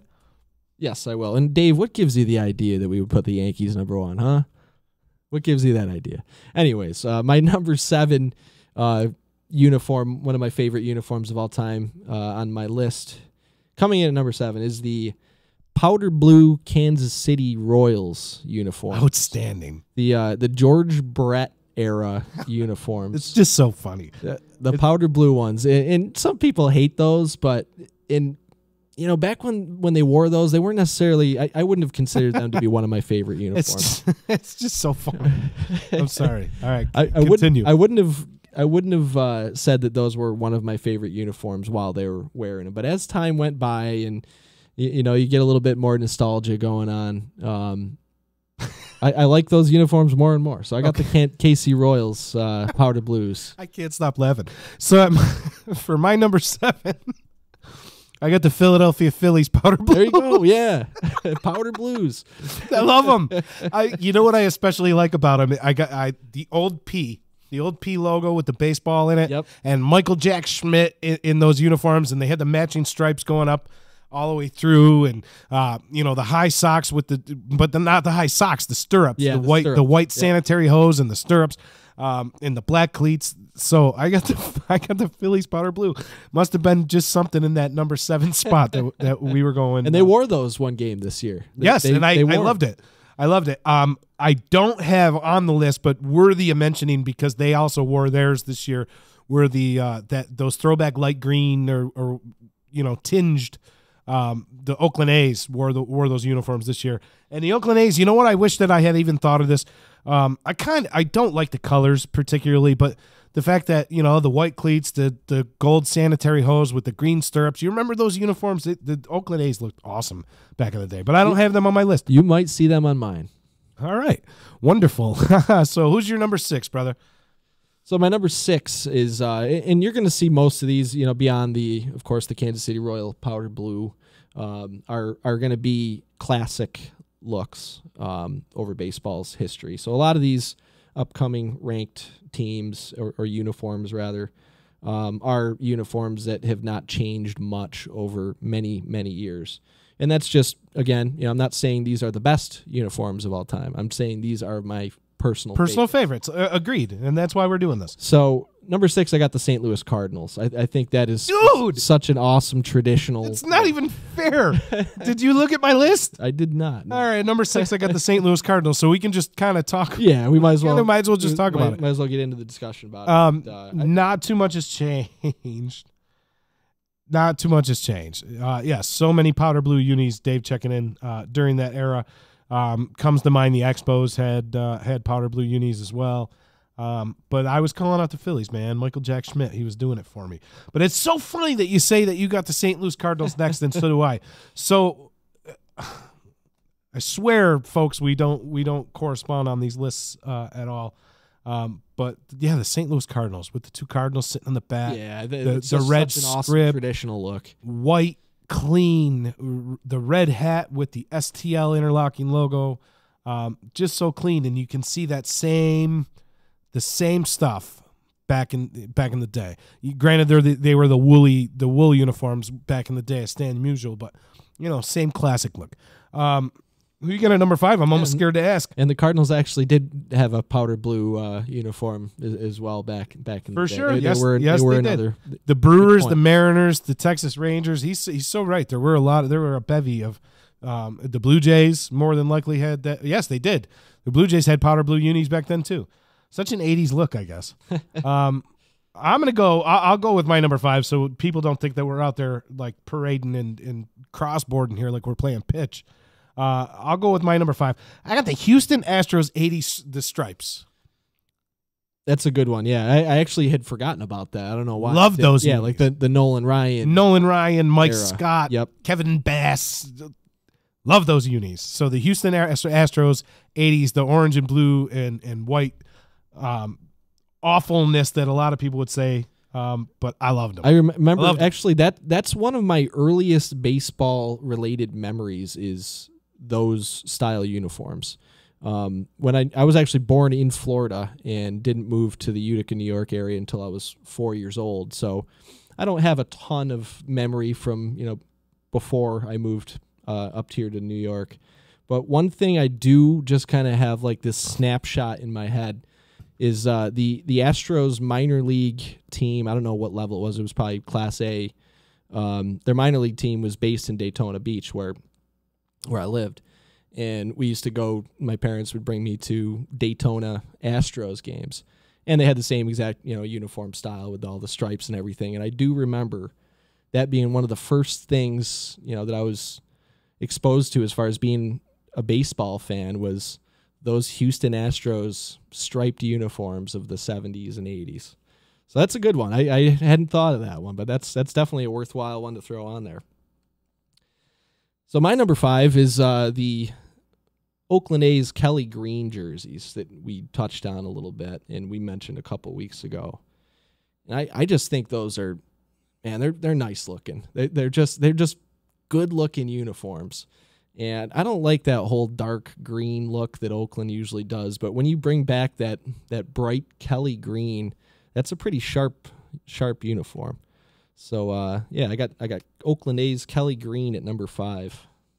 I'm glad that we didn't match up on that one, so people don't think that we're crazy.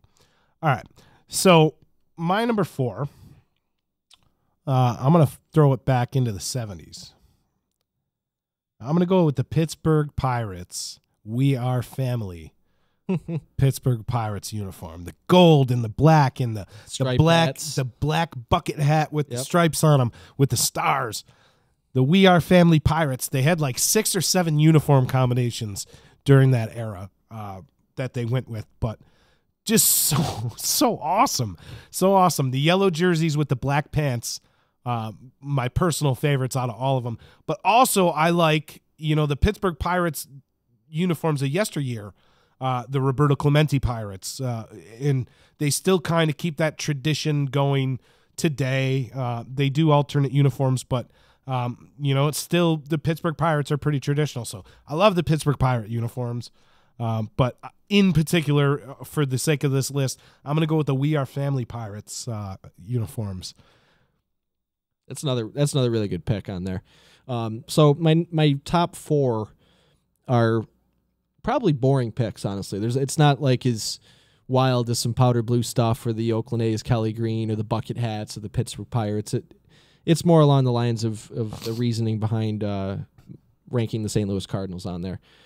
So as much as I can't stand the team, I had to throw the Boston Red Sox. Wow! At number 4. Wow! And it's again, which ones? It's just we'll say the Ted Williams era. We'll say just old school, and their uniforms haven't changed much. No, but the white with the piping. We'll say the white. Yep, the home uniforms. Red Sox. Traditional home uniforms. Blue hat, red B. Yep, and I don't like the team as a Yankees fan. No, course. it's okay. But I have a lot of respect for the rivalry, and seeing that uniform, it's just.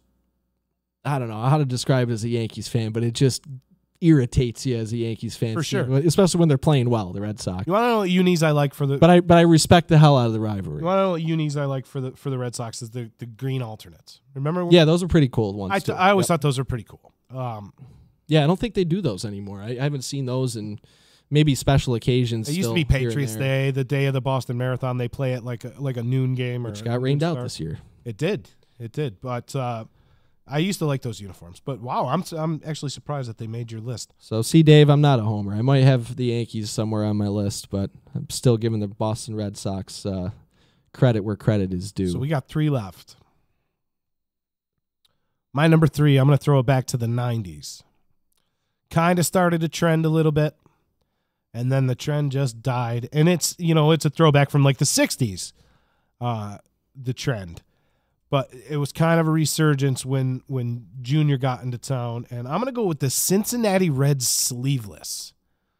Remember the Cincinnati Reds sleeveless unis in the I do. Late 90s, early 2000s? A few teams did that. The Arizona Diamondbacks were another one.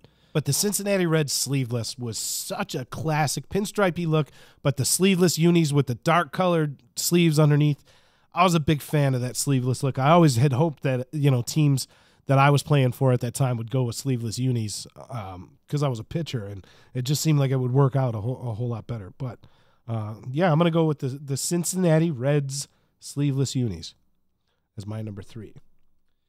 My number 3, I got another, as these next 3 will be, another traditional, a team with a very traditional, you're going to have long-standing look. You're going to have mine on one of yours. And that would be the Dodgers. Oh, and wow. I was going to say the Los Angeles Dodgers, but I don't want to limit it to the Los Angeles Dodgers. Because it hasn't. The Dodgers script hasn't changed. Yeah, the Dodgers script hasn't changed. And some of the old Brooklyn Dodgers uniforms are pretty cool looking, too, with Brooklyn across the front.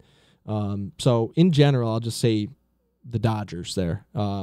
Just another good traditional clean look, which is, what my style of preference is for things like that. Totally agree with you on the clean traditional looks. We haven't really gone out too far out on a limb with any that are totally not traditional. My number 2 harks back to that, what we were talking about in terms of being very clean and very traditional. And Dave, you'll be happy to know that at number 2 is not the New York Yankees, but same color scheme. How about the Detroit Tigers?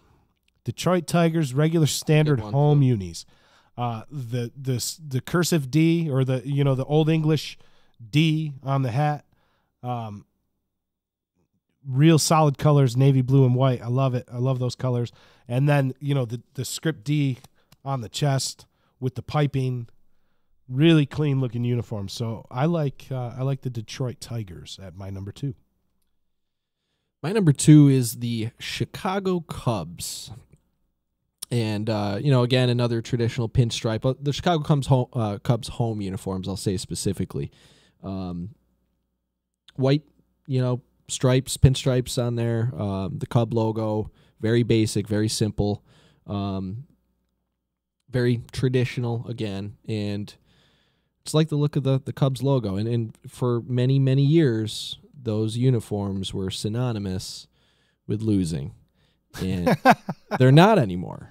No, it's a complete different era, especially for younger baseball fans that may have heard about the whole curse and all that stuff. But what do you think like a 12, 13-year-old kid thinks of his Chicago Cubs winning the World Series a couple years ago and having one of the best young rosters in Major League Baseball, and will be competitive for many, many years most likely? He doesn't have that perception, that your old school baseball fan might have had when he looked at the Cubs uniforms. So to a new generation, those uniforms may very well be synonymous with winning. We don't know that for sure. Of course, they did win one, but we'll see what they can do in the next several years. But they certainly have the roster and the talent to be a contender for many, many years. So maybe the new synonymous with winning Chicago Cubs uniforms at my number 2. You know what I think of when I think of the Chicago Cubs uniforms, and it's almost like it's ingrained into me. I think of like the Hawk and Ryan Sandberg and the days in the 80s when we grew up watching baseball. And I think of the whole one-piece pullover unis without the button-up and the stripes on the pants, no belt, and the high socks with the stirrups. I don't know if I associate it with losing per se, more so that I never really viewed the Cubs growing up as an also-ran. I viewed them as like that team that was really good for most of the season and then just kind of fizzled it away in September. That's the way that I always looked at the Cubs, because we saw some really good Cubs teams growing up that just didn't win. And it's not that they didn't, it's just that they didn't win at all. But they didn't win the World Series. So I guess I never looked at it as losers, but I looked at it as that's the universal uniform for maybe next year. Yeah, there you go. Yep. Number 1. Dave, you still out there listening, buddy? Because this is for you. My number 1 all-time uniform in Major League Baseball is not the Yankees. I don't have them on my list. The Yankees and their uniforms kind of have upset me to a degree over the course of the few years, since the Yes Network and things of that nature, where the Yankees really had an opportunity to do something for somebody else's throwback days and refused to. Refusal to wear alternate uniforms. I love the traditional, no names on the back and the stripes and everything like that, but I don't know. It's kind of overplayed. So yeah, I'm decked out from head to toe in all Yankees gear right now, but I don't even have them on my list. My favorite uniform of all time in Major League Baseball is a completely current uniform. and it's one that the Minnesota Twins wear. The Minnesota Twins home alternates, I believe they're a cream-colored jersey and pant combination, pinstripes. Yeah, those are good looking with uniforms. the Twins with Twins written across in the script. That's honestly my favorite uniform of all time. I love them. I think that they are such a throwback.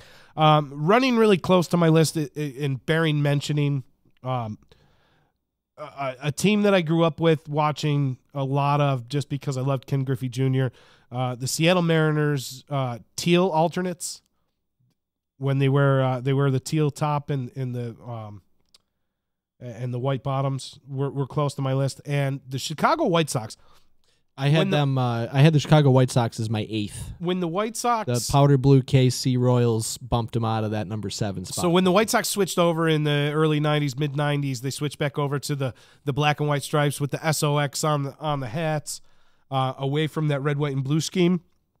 I loved them. I love those unis. So they were really close to my list too. But I thought that the Detroit Tigers, I liked those a little better. But who do you got for your number 1? And then we're going to get back to the White Sox in a second because I'm going to call out I'm going to call out somebody out of the baseline that they deserve it. I got my number 1 team, and Dave, yes, I am going to play the homer card today and rank the New York Yankees as my favorite baseball uniform of all time. The pinstripes, the history, the tradition. I won't get too much more of it into that because you guys are probably sick of us talking about the New York Yankees. I didn't have them on my list. Aren't you surprised? We do our best to kind of tone some of that fandom talk down, but of course, when the team is playing as well as they are right now, that a lot of that talk does become relevant current events to cover. But yeah, anyway, I got the New York Yankees as my favorite uniform of all time, the home pinstripes. For me, you can't beat it. I know what you're saying.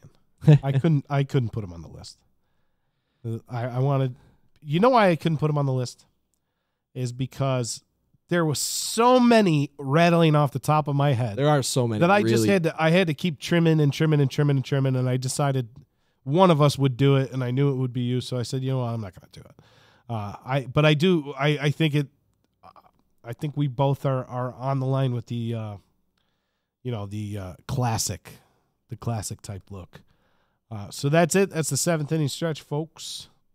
Our best uniforms of all time. That's a fun one. That's a good one to do. And so many more we could have gone over. So many awful ones. But before we get done and we go into our regular out of the baseline, I want to give a shout out before that to Steve Ponte Volkswagen, who brought today's 7th inning stretch to you listeners. Stop down to their showroom at 5046 Commercial Drive in Yorkville, New York. See why it's easy to do business with Steve Ponte Volkswagen. Check out their website at stevepontevolkswagen.net. I see my wife is chiming in, and it looks like a message from my daughter that says, I love my daddy. So I wanted to make sure to say hi, Riley. I love you too, and thank you for tuning in. And I'll be home in a little bit. Love you, kiddo. Oh, sweet. Hi, Riley. Hi, Andrea. How's everybody? I'm going to call somebody out of the baseline before we, just to tie in with our 7th inning stretch. On August 8th, 1976, the Chicago White Sox decided that it would be a good idea if their players played in shorts. So I just kind of want to call out the White Sox for that. Out of the baseline for that thought. You're out of the baseline for that thought. Could you imagine that today? In the world of $300 million contracts, you got a guy going out there in shorts. Imagine CC Sabathia out there in shorts. No. So, as we've already spoken about a few times on this show's history, the White Sox propensity for pissing people off with their uniform choices, a la Chris Sale. The White Sox attempted to make their players play in shorts and high socks. Very, very, very 75, that mid-70s coach, gym teacher kind of look. Not cool. So the White Sox, you guys are out of the baseline we'll throw them out from of the baseline. 1976. But we're getting to the end of the show where we are going to throw somebody out of the baseline, and we kind of already have, I think. Yeah, there's a couple guys I want to mention here, actually. And the first one is Robinson Cano, who we talked about at the top of the show considerably. We already covered that. I'm not going to get too much more into that discussion because that is a discussion that we could have an entire show on, probably even more than that. And hopefully we will get our buddy Caleb in here in the near future to talk about it. The PED, PhD? He has done extensive research on the effects of steroids in Major League Baseball, and I would really like to get him in here to chat about that. For sure. If he wanted to, and I think he is planning on it at some point. So we'll have a lot of discussion about I'm that. glad that, we thought that we were going to suck up the entire show today with PED talk, and we didn't. And I'm glad that we didn't because there's so much more good news than there is bad news going on in the game right now. So there is, and we will dive into that subject in the future a little bit further. But Robinson Cano, for the reasons that we had mentioned already, he's out of the baseline. Robinson Cano, you're out of the baseline. You are out of the baseline. And the other player I wanted to bring up did something, in my opinion, and should be everybody's opinion, that is, and I should say allegedly did, because there's still some legal proceedings that would have to happen here. Roberto Osuna, the closer for the Toronto Blue Jays, was arrested last week for an assault on a woman. The police arrested him. The details of the alleged incident are not being released because they're trying to protect, of course, the identity of the woman. So he's right now on paid leave by the Toronto Blue Jays, Major League Baseball. I believe that's through tomorrow, and they have to make a decision tomorrow, or they can extend it. And you're probably looking at him missing a significant portion, if not all of the season, if these allegations are true. And it sounds like, from what law enforcement has already gathered, that there's definitely some truth to these claims. It's disappointing. That's terrible. Inexcusable. There's no place for that anywhere. And not good in for sports, Major League not Baseball anywhere. for handling it like the NFL should. Yeah. I mean, it happened, and immediately he didn't pitch. That was it. The assault happened. Police arrested him. He's out now, but he's off the roster, and that's a better way to do it than the NFL. The NFL, the Zeke Elliott thing, it's like, oh, he might play this week, he might not, and then before you know it, 8 weeks go by, and you're still wondering if the guy's going to play and what's going on. And then they picked an interdivision game, and it just leaves so much room for criticism for how you're handling these potentially, serious allegations. Roberto Osuna is out of the baseline and out of the game. He is. So that's good. Good. Roberto Osuna out of the baseline. And thanks, everybody, for tuning in tonight. Sunday, May 20th, we are getting into the teeth of the season, and we are absolutely loving covering it all with you. For everybody out there tuning in, please tune in to DisruptionNetwork.net. Check out the website, DisruptionNetwork.net, and all of the quality programming here in our Disruption Network family of shows. We got Ease, Beats, and Bizz, and Home Free with Adeline Van Dyke.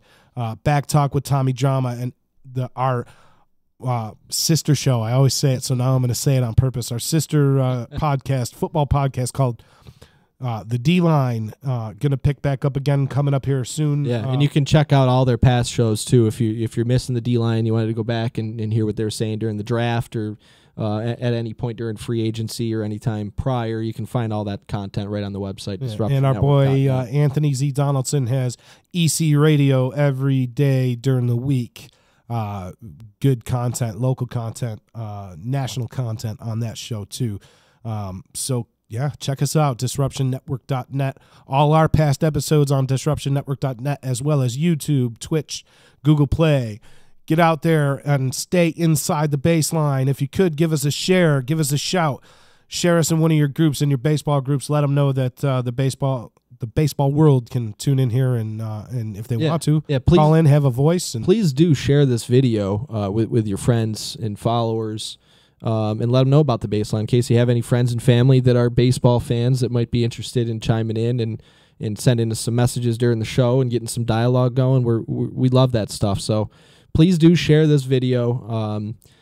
Even though it is live right now, it will be posted on Facebook, and you can still share it following the end of the broadcast today. And please do that. We would very much appreciate it. And do that with all the content that you do watch with Disruption Network. Tell your friends, tell your family. Get it out there and let people know about it. Only on the D. So much good stuff going here. Only on the D and Utica, New York, baby. That's it for tonight, I think. And you guys have a good week. Go watch some baseball. We got the Cleveland Indians and the Houston Astros going on right now. Sunday night baseball. And I'm sure there's going to be all sorts of fun stuff to talk about next time we get together. Love it. We're moving into June, baby. We're moving into the teeth in the dog days of summer and getting up near the trade deadline, and we're going to see some real big storylines take shape, and I love it. So that's right. Good show tonight, brother, and we are out. Thank you very much.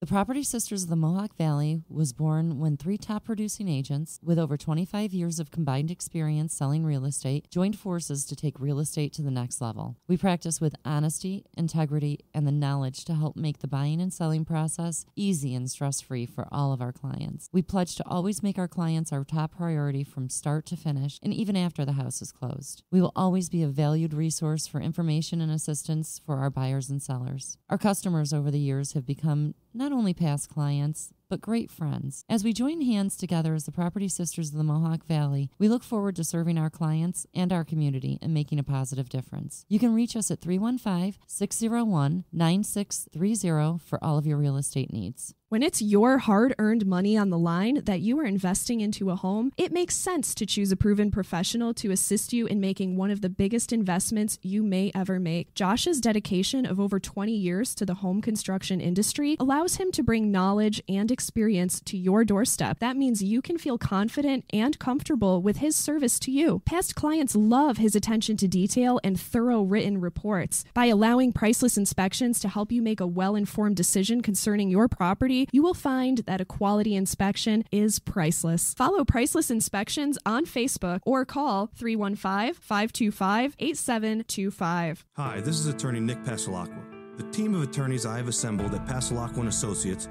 has been carefully hand-picked to include the best trial attorneys in the particular areas of the law that we practice. Have you been charged with DWI or any other crime?